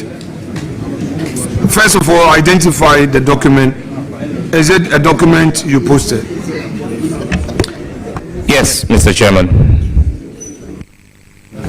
Respectfully, can you read the post aloud and in extenso? Mr. Chairman, the post was in reference to what you've printed to me, you've printed for me, is my post and a post from the immediate past Minister for Communications. So which should I read? I should read both? Read yours. Read yours first. I should read mine first. Yes, please. Respectfully, Chairman, mine is a response to her post. It will make better understanding if you get the context in which my response came. So please read all. Thank you, Mr. Chairman. As Lausu posted on 26th April 2021, some people find it very difficult to believe we can negotiate good deals for government. I signed the Airtel Tigo contract. We acquired it for just $1. Someone, an MP, says he heard me say we paid $25 million. A barefaced lie, blatant untruth. Please ask Sam George where he heard that, then sit back and listen to long English, grammar and drama. Just keep your eyes on the ball. How much did we pay to acquire the company? $1. Simple. Then my response on the same day. Someone tell our Minister for Communications that grand posturing and arrogant clapbacks will not stop us on the Parliamentary Committee of Communications and the good people of Ghana from demanding accountability from her. What does she take us for? That she bought Airtel Tigo for $1? How much is the eyebrow pencil she uses to draw her eyebrow? And she thinks she can insult our intelligence? Madam, after basking in the fake fans of your social media followers, prepare to appear before the committee and give us details of the transactions. We will not allow the already burdened taxpayer of our country to be saddled with poorly thought out decisions that impose more debt or hardship on us. Our eyes are fixed on the ball, and I urge you to do same. No long talk.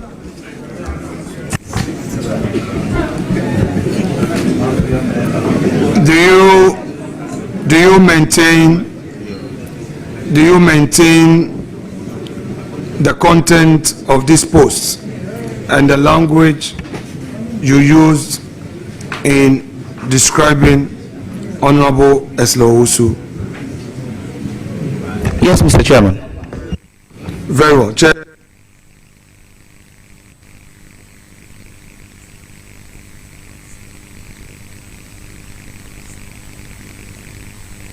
Listen.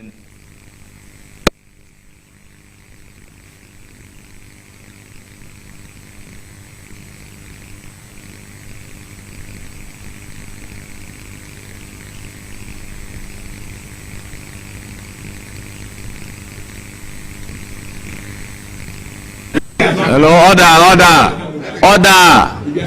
Honorable Afenyo, order.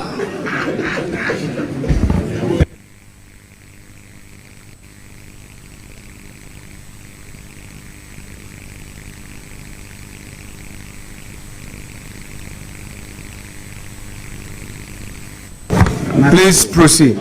Even the OG. Dated 19th November 2024.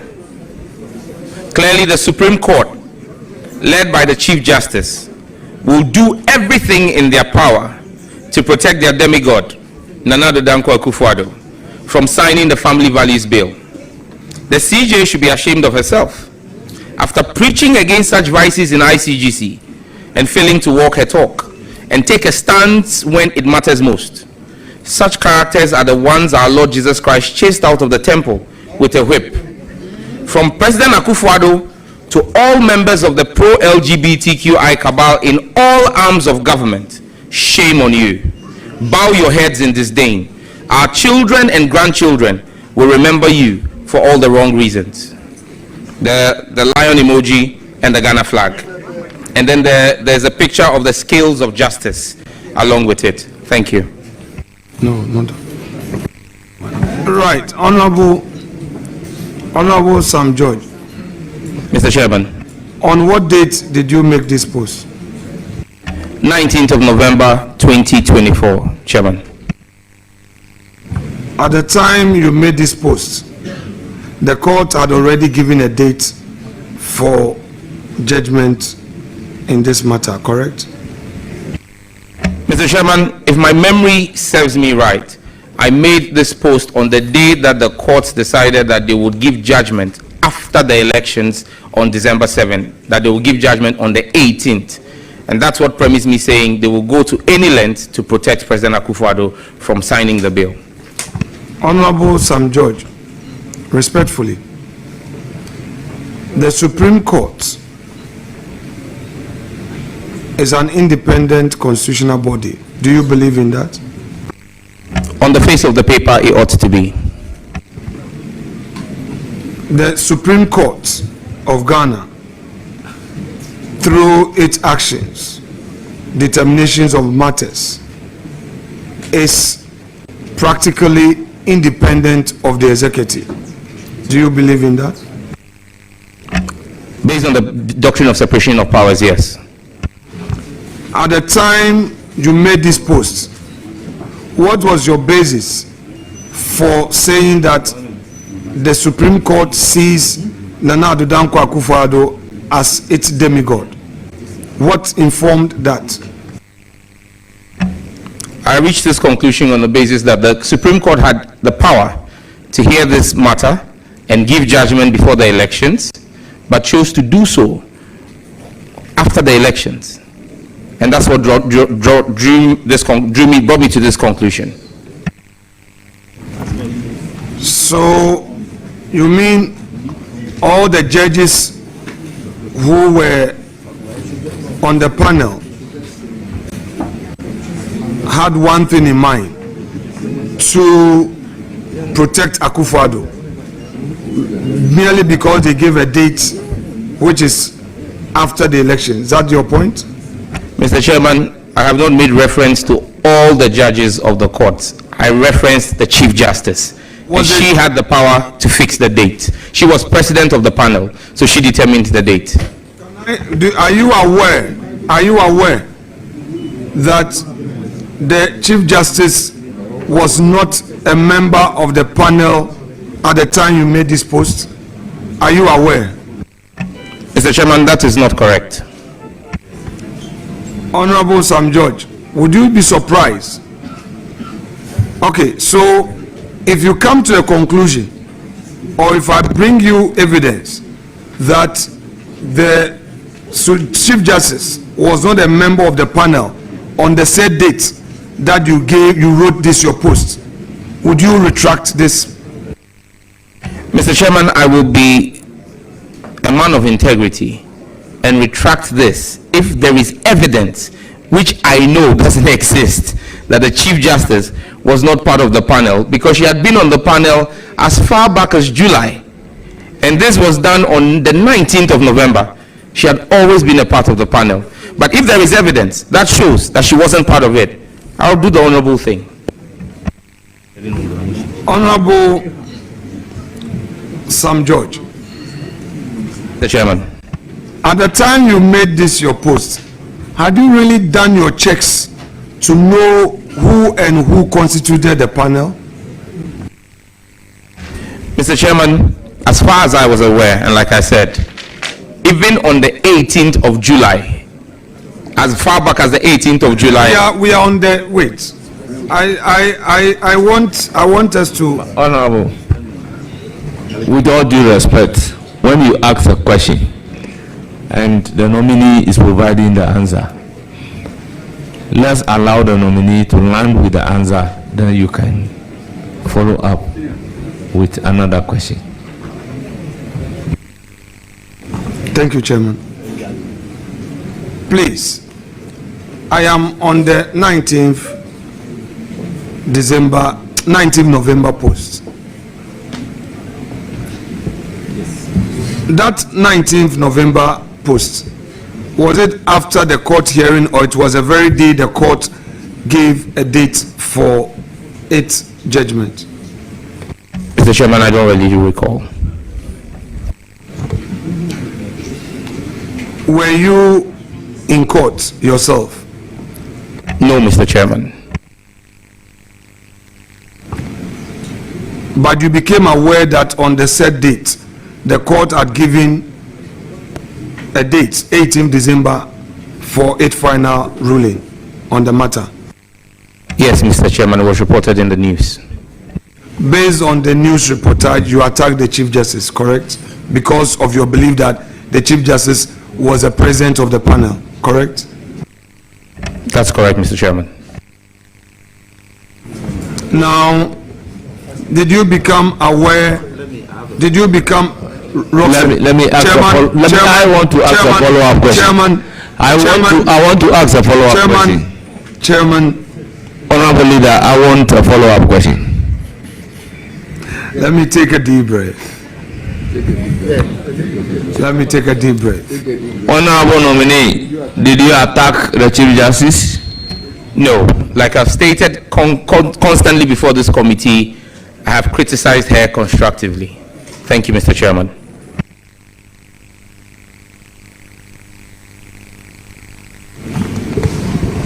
Honorable nominee, please, the document you have before you, please read it one more time. Let's deal with some aspect of it again. Clearly, the Supreme Court, led by the Chief Justice, will do everything in their power to protect their demigod, Nana Addo Dankwa Akufo-Addo, from signing the Family Values Bill. The CJ should be ashamed of herself after preaching against such vices in ICGC and failing to walk her talk and take a stance when it matters most. Such characters are the ones our Lord Jesus Christ chased out of the temple with a whip. From President Akufo-Addo to all members of the pro-LGBTQI cabal in all arms of government, shame on you. Bow your heads in disdain. Our children and grandchildren will remember you for all the wrong reasons.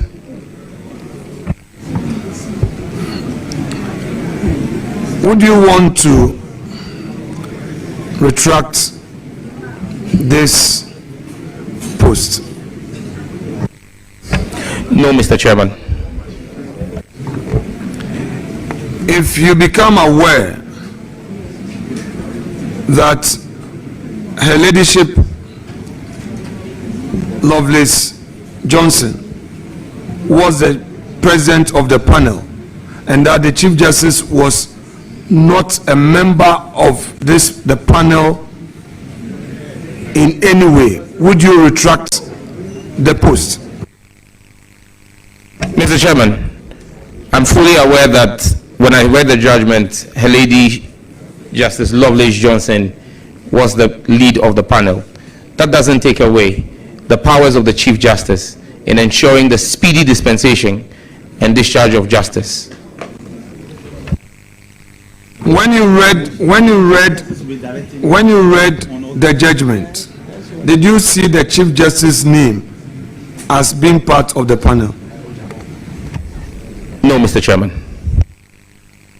So, in your view, the fact that the court had given 18th December dates amounted to they being in collision with the President of the Republic at the time, correct?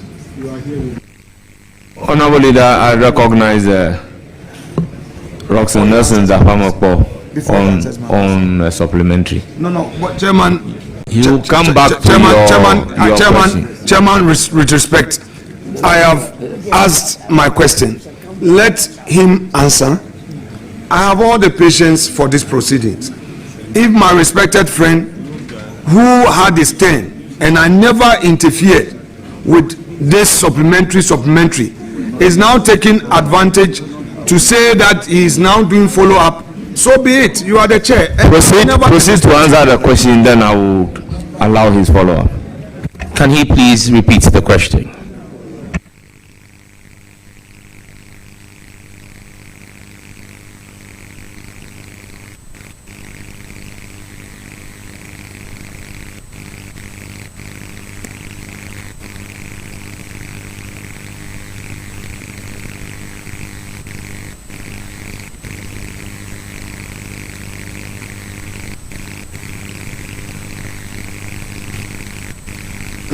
All members, order.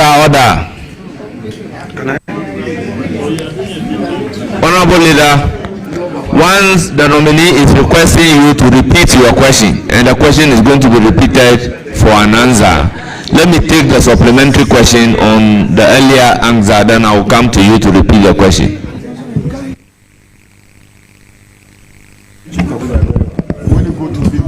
Chairman, thank you very much. Honorable nominee, you, about 2 hours ago, when the leader, the minority leader, took you on this path, you told the committee that you made this statement and others at the time when the motion or notice for interlocutory injunction was heard by the Supreme Court. That panel presided by Her Ladyship the CJ, but ruling deferred by the court to the final determination of the matter. That was your answer. Do you still stand by it? I do, Mr. Chairman. To place the matters in context. Yes, Mr. Chairman. Now, Chairman, let me seize the opportunity to ask Rankin. Honorable, you are entitled to one follow-up question. Thank you very much. You've asked your follow-up question.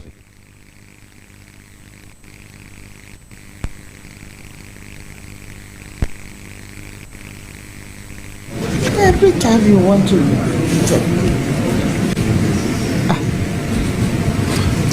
Honorable nominee,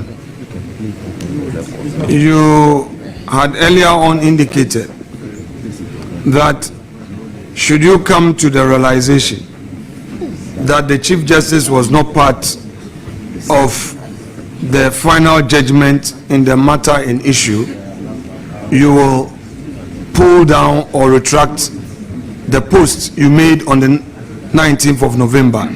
Do you maintain that? Mr. Chairman, can I, in answering this question, read the second paragraph of my post? The CJ should be ashamed of herself after preaching against such vices in ICGC and failing to walk her talk and take a stand when it matters most. Context: she had heard the injunction case, deferred ruling because she wanted to get the benefit of understanding the substantive case. When that time came, she walked away from it. I am a man of deep faith. My faith will never waver when it comes to my principles on homosexuality as a Christian. She passed the buck when she had to take a stance when it mattered most. And that's why I continue to say, such characters are the ones our Lord Jesus Christ chased out of the temple with a whip. So it's context. Thank you. Let's stay on context. Do you know that our faith, as we exercise it, and the law do not operate on the same level? Do you know that? Yes, I do. So it would be unfair to attack a judge in a matter of law merely because of the faith she professes. Mr. Chairman, I did not attack. I criticized. Thank you. Would you agree with me that it would be unfair to criticize a judge sitting in a court of law for exercising her discretion in law merely because of her faith?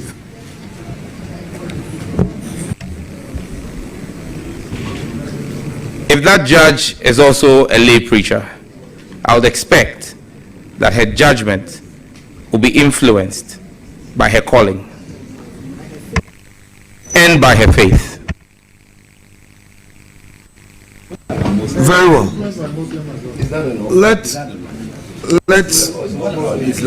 Let me, Chairman, let me take him to the next thing. Hello? So, I'm a judge. Then,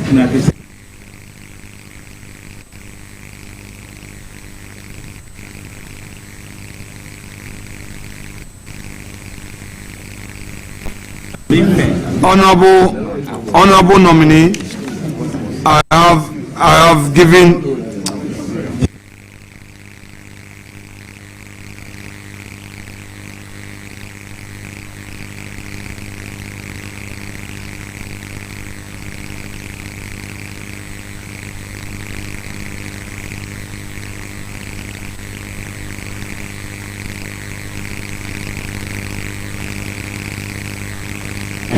hello, honorable nominee. Yes, Chairman. I have given you a document, a paper. Please read it aloud to the end. I've written something there on top with a pen. Chairman, with the greatest of respect, this document is not one authored by me. It is Act 1, Scene 1 from Macbeth. Yes, that is correct. That is correct. I don't know if it is within my place to request from the chairman the relevance of reading Macbeth as a Minister for Communications, Digital Technology and Innovations.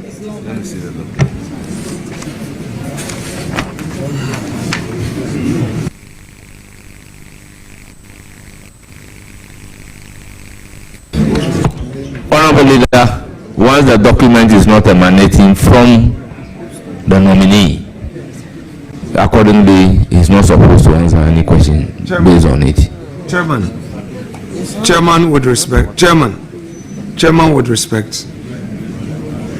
Chairman with respect.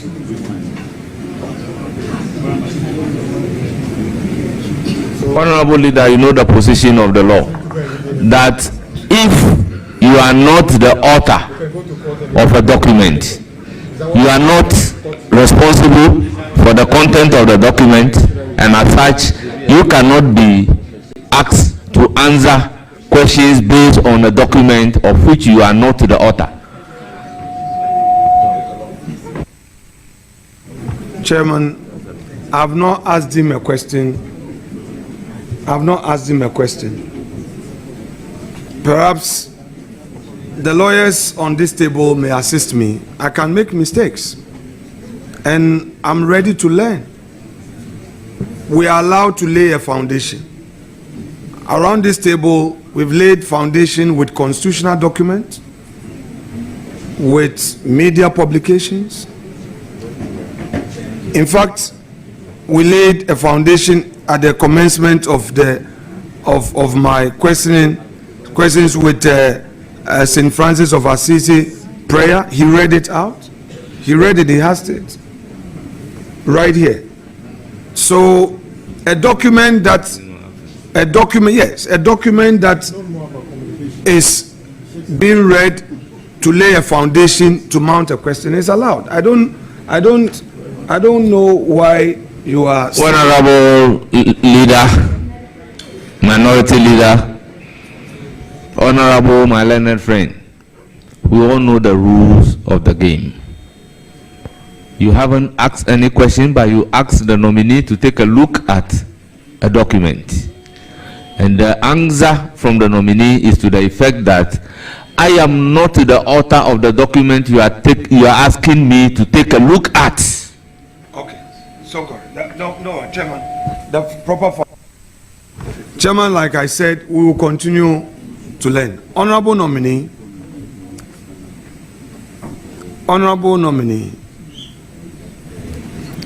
please, you have an extract from Macbeth before you, correct? That's correct. Please read the relevant provisions there as in your hand. I do not know, Mr. Chairman, what is relevant. This is about 29 lines. You see, honorable nominee, hold it. For us to know the relevance of what you are asking him to read, you need to ask a question. Since he is saying that he didn't author what you are asking him to read, so why would you be asking him a further question when he expressly told you that the document you are giving me, I am not the author? He is not the author. So my friend, with all due respect, once the answer from the nominee is that you give me a document, but I am not the author of the document, it's about telling you I don't know anything about this document. I beg you, with all due respect. I am therefore unable to allow him to answer a question based on the document that you have given him.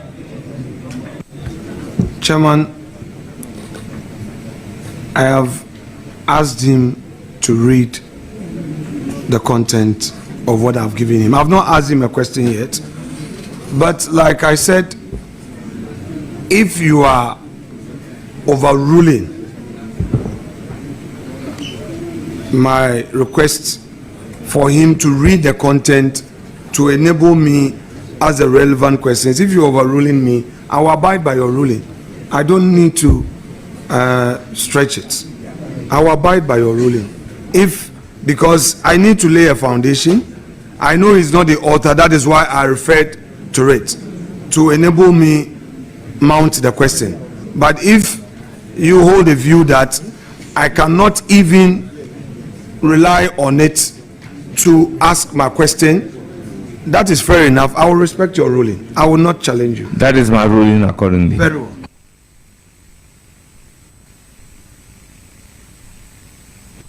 Bring the document back.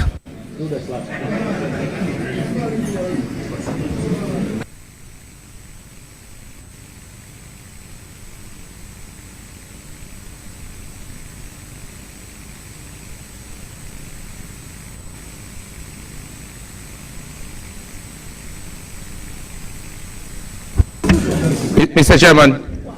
Chairman, can I please crave your indulgence to make just a statement? I just want to use this opportunity to apologize to my chiefs who have been sitting here since 7 a.m. based on the notice.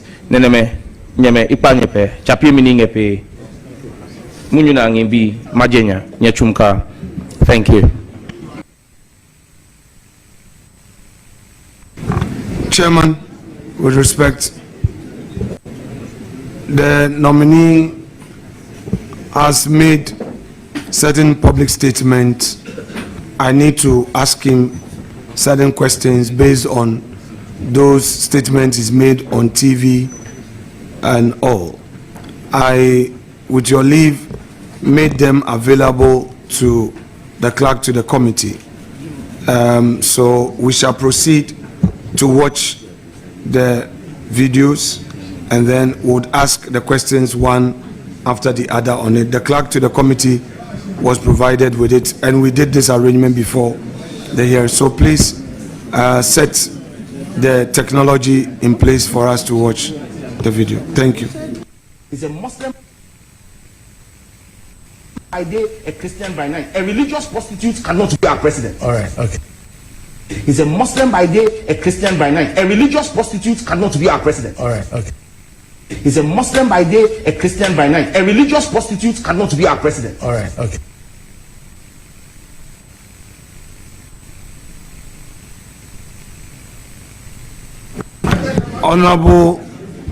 Honorable nominee, you described the Vice President Mahamudu Bawumia as a religious prostitute. Do you stand by what you said at the time? Do you stand by it? Yes, Mr. Chairman. On what basis do you describe Dr. Mahamudu Bawumia as a religious prostitute? Mr. Chairman, I think I was in the spirit when I made those comments because they were prophetic. He never became president because I said someone who carried out his faith in that manner will never become president, and he didn't become president. So I believe that I was under the unction of the Holy Spirit at the time. But the basis for that was that then Vice President Mahmoud Bawumia sought to tell us that he was a member of the Boys Brigade. The method is Boys Brigade. Please, you've answered the question that you were in the spirit.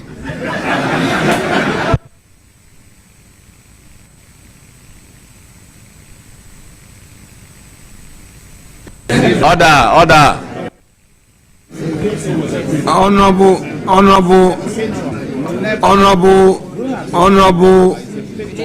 Honorable nominee. Mr. Chairman. Had you heard exactly what the Vice President had said in respect of his relationship with the Boys Brigade as a child? Had you heard exactly what he said, the basis upon which you made this statement? Mr. Chairman, you know, the ranking member is a Catholic. He's an Orthodox. I'm a charismatic. There are things of the Spirit that he may not understand. And so it may be impossible for me to explain when the Spirit takes over you and you speak and work under the unction how to explain it. Thank you.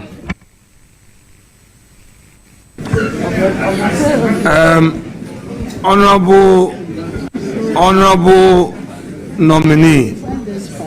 Mr. Chairman. Honorable nominee. Mr. Chairman. They don't understand the spirit. Catholics. I have heard you. Are you therefore saying that led by the Holy Spirit?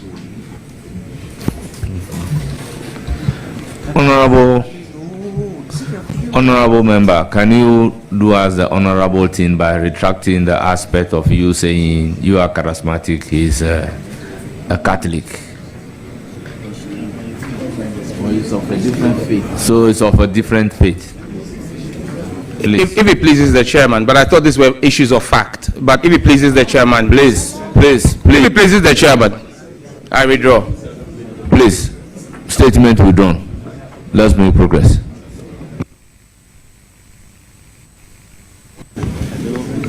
Please, the technology controller, next video. The reset of Ghana. A vote for John Mahama is a vote to protect our culture, to protect our family values. A vote for Bawumia and Napo is a vote for homosexuality, is a vote for comprehensive sexuality education. And Ghanaians say no to Trumu, no to Trumu, no to Trumu. We need John Dramani Mahama to come and sign the bill into law. Ayazu, if you love the children of Ghana, if you love our family values, if you love your faith as a Christian, if you love your faith as a Muslim, if you love your faith even as a traditionalist, you know that we do not support homosexuality. Napo must account and go to the Pope. Yes, honorable nominee. Mr. Chairman. Did you have any basis to say that the Vice President of the Republic, Dr. Muhammadu Bawumia, as he then was seeking to be the president of Ghana to promote homosexuality? Mr. Chairman, I said a vote for them will be a vote for that. Do you, in your present circumstance, still maintain that statement you made? Yes, Mr. Chairman. Had you any reason to believe that Dr. Bawumia was seeking office to promote homosexuality as you described? Mr. Chairman, in the tape, I don't make reference to only Dr. Bawumia. I make reference to his running mate, Matthew Opoku-Prempeh, as well. And there's basis for that. So you had reason to say that Dr. Matthew Opoku-Prempeh was seeking for the high office of Vice President of the Republic to promote homosexuality? I was speaking to his track record, Mr. Chairman. What is his track record? Mr. Chairman, as Minister for Education, he oversaw the attempted introduction of comprehensive sexuality education into our country and proceeded to a meeting, a UNESCO meeting of African Ministers of Education, where he gleefully spoke about the benefits of introducing sexuality education into African curricula. That video is available. We can pull it up and make it available to the committee. Honorable nominee, you said he presided over an attempted introduction of homosexuality. Of comprehensive sexuality education. That's what I said, Mr. Is there a difference between comprehensive sexuality education and homosexuality? Is there a difference or they are the same? One is an educational material that teaches on homosexuality. Homosexuality, on the other hand, is an act. So you are saying that he presided over an attempt? Thanks to the traditional rulers of our country and the moral religious authorities who rose up in righteous indignation, but for them, he would have succeeded. Honorable nominee, I am suggesting to you that what you are saying in respect of Dr. Matthew Opoku-Prempeh, then as Education Minister, is inaccurate.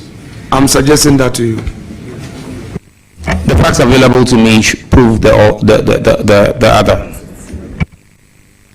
Please, next video. People say that I've been saying to a few friends that people say that politicians steal from the public purse. The Nana Akufo-Addo Bawumia government did not steal from the public purse. They stole the purse. I've been saying to a few friends that people say that politicians steal from the public purse. The Nana Akufo-Addo Bawumia government did not steal from the public purse. They stole the purse. No problem. Hello, honorable nominee. Mr. Chairman. You have just watched the video.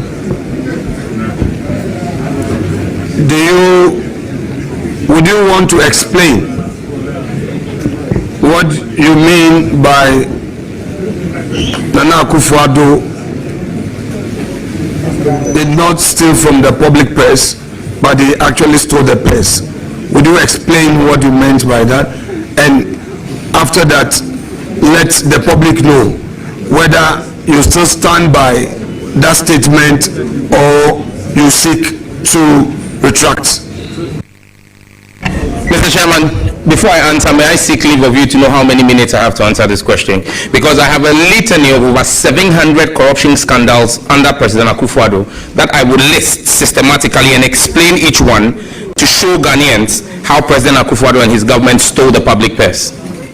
Honorable nominee, the question is, do you stand by it or not? The question was twofold. So, do I stand by it? Yes. Why did I say it? That's what I'm asking for. How many minutes or hours you give to me to run through 700 corruption scandals under President Akufo-Addo? Chairman, if the nominee so pleases with his evidence against Nana Addo Dankwa Akufo-Addo and he wants to proceed, it is within his right to proceed. Proceed. That's fine. Proceed. Honorable members, order. Honorable members, looking at the time, I'm unable to allow the witness or the nominee to be proceeding with over 700 evidence that he is having. So instead, I will urge upon the nominee to make it available for the committee. Chairman, in view of your earlier ruling, I will be happy to receive all that evidence so that as a house and as part of the proceedings upon receipt, those individuals who were involved in those corrupt practices will then appear before us for us to interrogate the issues, because this is an important matter. So there's no problem at all. We will be happy to receive that. Next video, please. How many minutes would it take you to state it? Stating it. Mr. Chairman, I'm not just going to state, I'm going to explain, so I'll need about 4.5 hours. I'm asking you to state. I'm not asking you to give explanation. Mr. Chairman, just stating it and not explaining it will not do justice to me. So then, if you won't allow me time to explain them for the Ghanaian people to understand, then there's no need me starting. And I think that in these 4.5 hours, if it will mean we should come back again tomorrow to continue the exercise, fine. If he has them here, no problem. No, we are here. If he wants to, if he needs to, if he thinks that he has to proceed the 4.5 hours to complete it. If he whatever way, I leave it to chairman. I leave it to chairman to judge.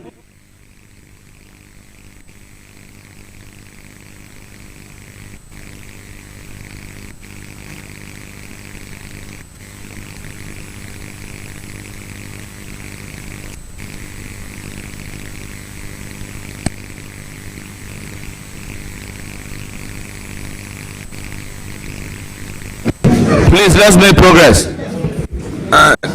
Please, next video. Thing to happen to Ghana's Chairman has ruled that he should submit. That's the ruling of the chair. That he should submit the 700 cases of corruption against those individuals so that we deal with it.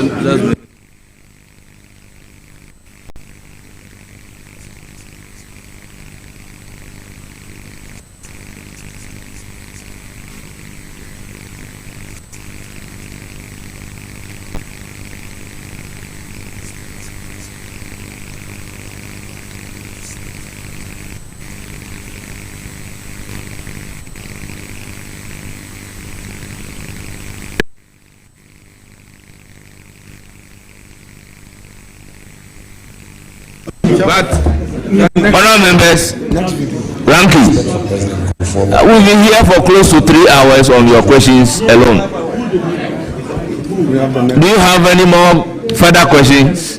Chairman. And how long will you go? How many more questions do you have?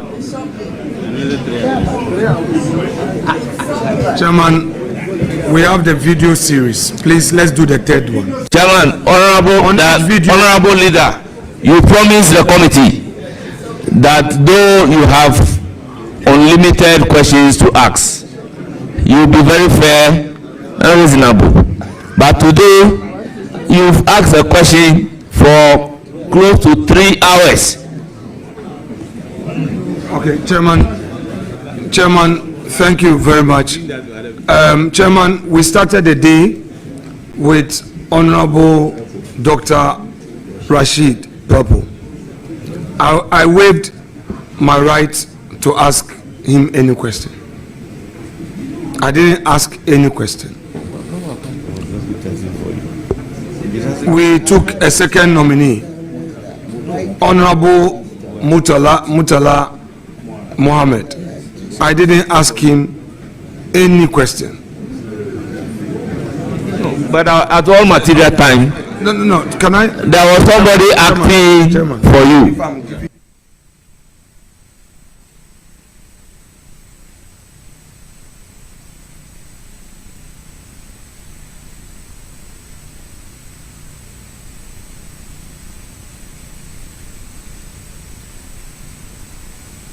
Let's take the next video, please.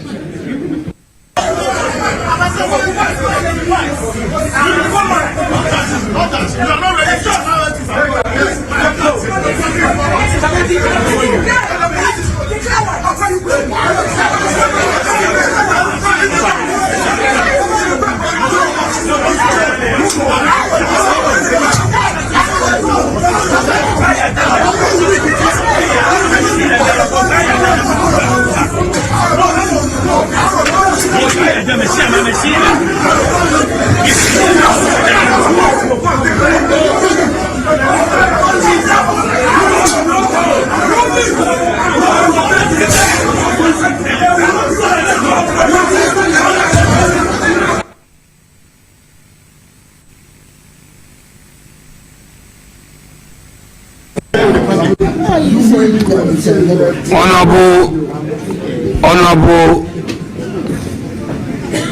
nominee. Mr. Chairman. You were in that video, correct? That's correct, Mr. Chairman. In that scuffle, do you think that your role there was most appropriate in the ensuing scuffle? Mr. Chairman, firstly, I didn't see a scuffle, and secondly, I didn't see any role I played. Next video.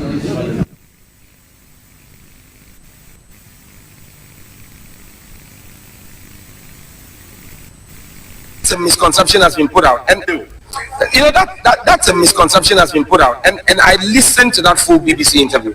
President Mahama has been clear that he will sign that bill, and he has no option than to sign that bill. President Mahama will know no peace from Sam George until he signs that bill, and he himself has said that to the clergy, that as a Christian, as a member of the Assemblies of God Church, he will sign that bill. In that bill.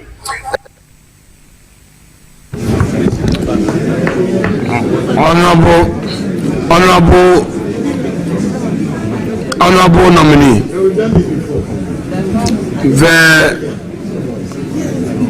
the president in a meeting with the clergy suggested to the clergy that instead of passing a law,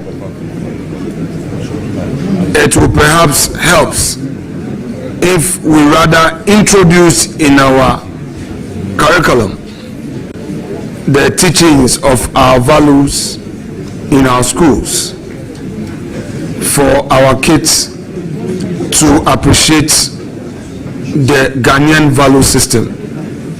Do you support that proposition by the president? Mr. Chairman, this is an incorrect representation of what President Mahama said. Please, what is the correct representation? Would you want to quote correctly if you hold a view that what I've said is incorrect? Mr. Chairman, with your permission, can I reciprocate by asking the clerks to send the document I have here, which is a transcript of what President Mahama said, to the ranking member so he can read for the hearing of the public. Honorable nominee, you don't have such right. Once you are pulling out the document, it is incumbent upon you to read it or you put it back. I'm guided, Mr. Chairman. Mr. Chairman, I'm going to read the full text of what President Mahama said. Proper human sexual, and then there was laughter. It's quite a long name. Proper Family Values Bill. If you remember, there was a court case that injuncted the Speaker from forwarding it to the President and also restrained the President from receiving the bill. Eventually, that case was disposed of in December, I think on the 18th or something. Yes, so it meant that the injunction had been cleared, but as far as I know, the bill did not get to the President for assent. So the convention is that all bills that are not accented to before the expiration of the life of Parliament expires. And so that bill effectively is dead. It has expired. I don't know what the promoters of the bill intend to do, but I do think that we should have a conversation on it again so that all of us, if we decide to move that bill forward, move it forward with a consensus, emphasis mind. And probably, it shouldn't be a private member's bill. It probably should be a government bill with a government behind it, after consultation with all the stakeholders, to see how we know where to move this forward. But it leads us back to the discussion we had. If we were teaching our values in school, we wouldn't need to pass a bill to enforce, our family values. And that is why I think more than even the family values bill is us agreeing on a curriculum that inculcates these values into our children as they are now growing up, so that we don't need to legislate it. And so we will see how all this goes. So I'm looking forward to this review conference to come to some consensus on some of these issues. Clearly, President Mahama is in support of the bill, but is advising a more holistic view. Apart from passing the legislation, also the reintroduction of our family values into the curriculum of our children. That cannot be a wrong advice. Thank you, Mr. Chairman.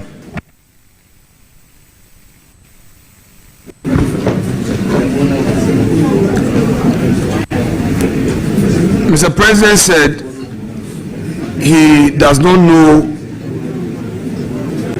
which part the proponent of the bill would want to have.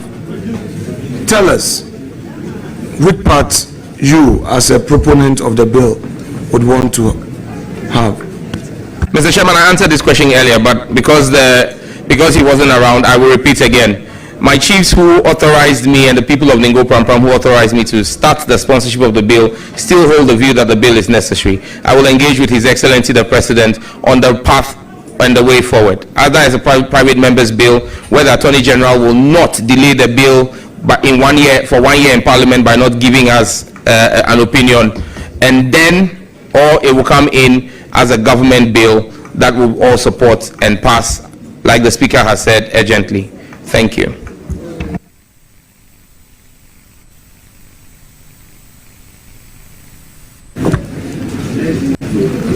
Now, what would be your reaction should there be an attempt to dilute the current state of the bill as you forcefully proposed for legislation? Mr. Chairman, the ranking member is my senior in the House, and he knows that we have the process of amendments to introduce whatever opinions and views I hold into a bill. As we speak right now, there is no bill before the House. That bill has expired.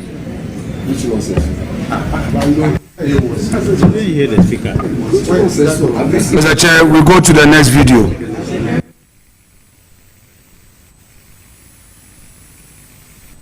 Technology, we go to the next video.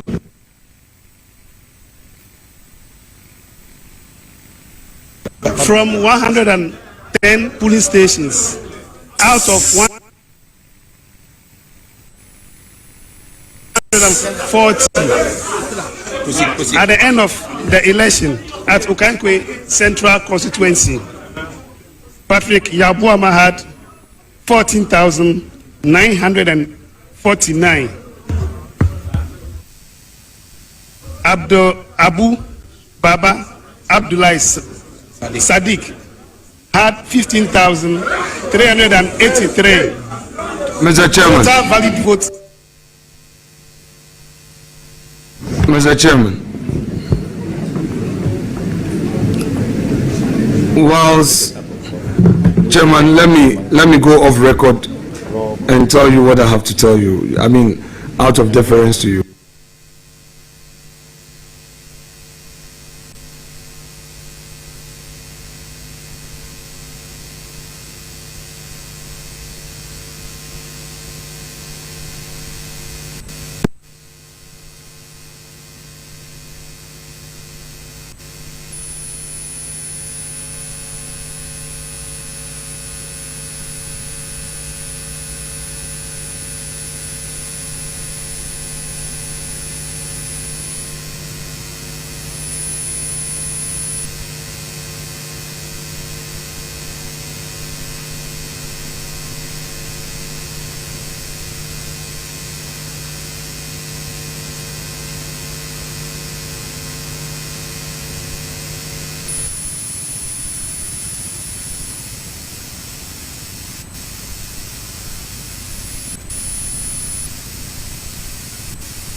Honorable Clerk of the Committee, approach the chair.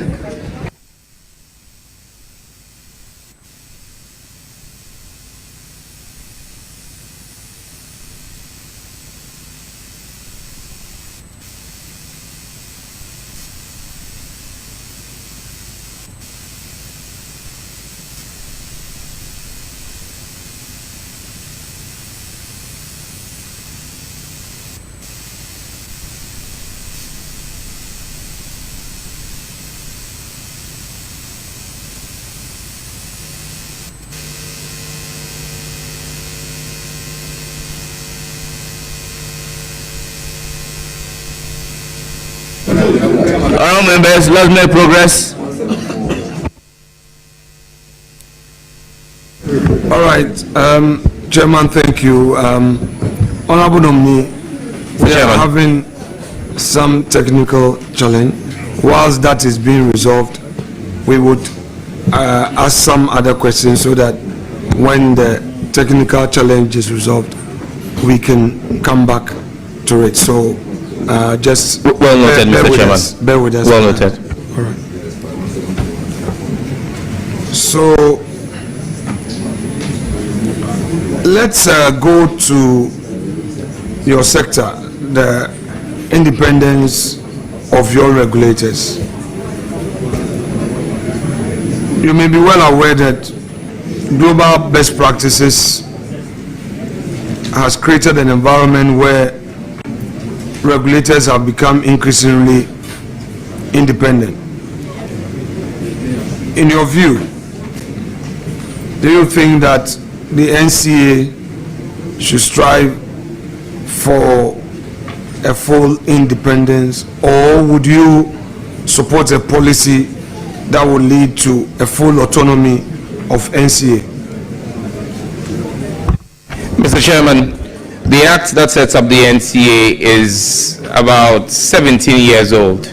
It's way overdue for review. There will be a technical process to review the legislation, and all of that will be taken into consideration. Thank you.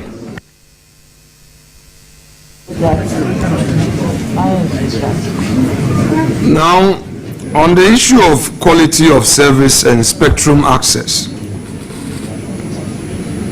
you are very much aware that citizens are so concerned about quality of service from our mobile operators. The operators themselves have expressed complaints, worries about their lack of access to the spectrum and frequencies. Assuming that office as a sector minister, would you commit to providing all the operators with the necessary spectrum and resources to enhance the quality of service, such as the data, voice, and digital services? At least, not to be overambitious, but within your first 120 days in office. Thank you, Mr. Chairman. Mr. Chairman, spectrum is a finite national resource. It's not infinite. And so the management of spectrum is critical for the maintenance of balance in the sector. We'll continue to look at maintaining the balance in the ecosystem, maintaining the strength of the sector, and taking direction and leading from His Excellency the President. We'll continue our management of spectrum in a way that ensures proper quality of service for consumer experience, but also ensuring that the businesses are kept afloat. Thank you.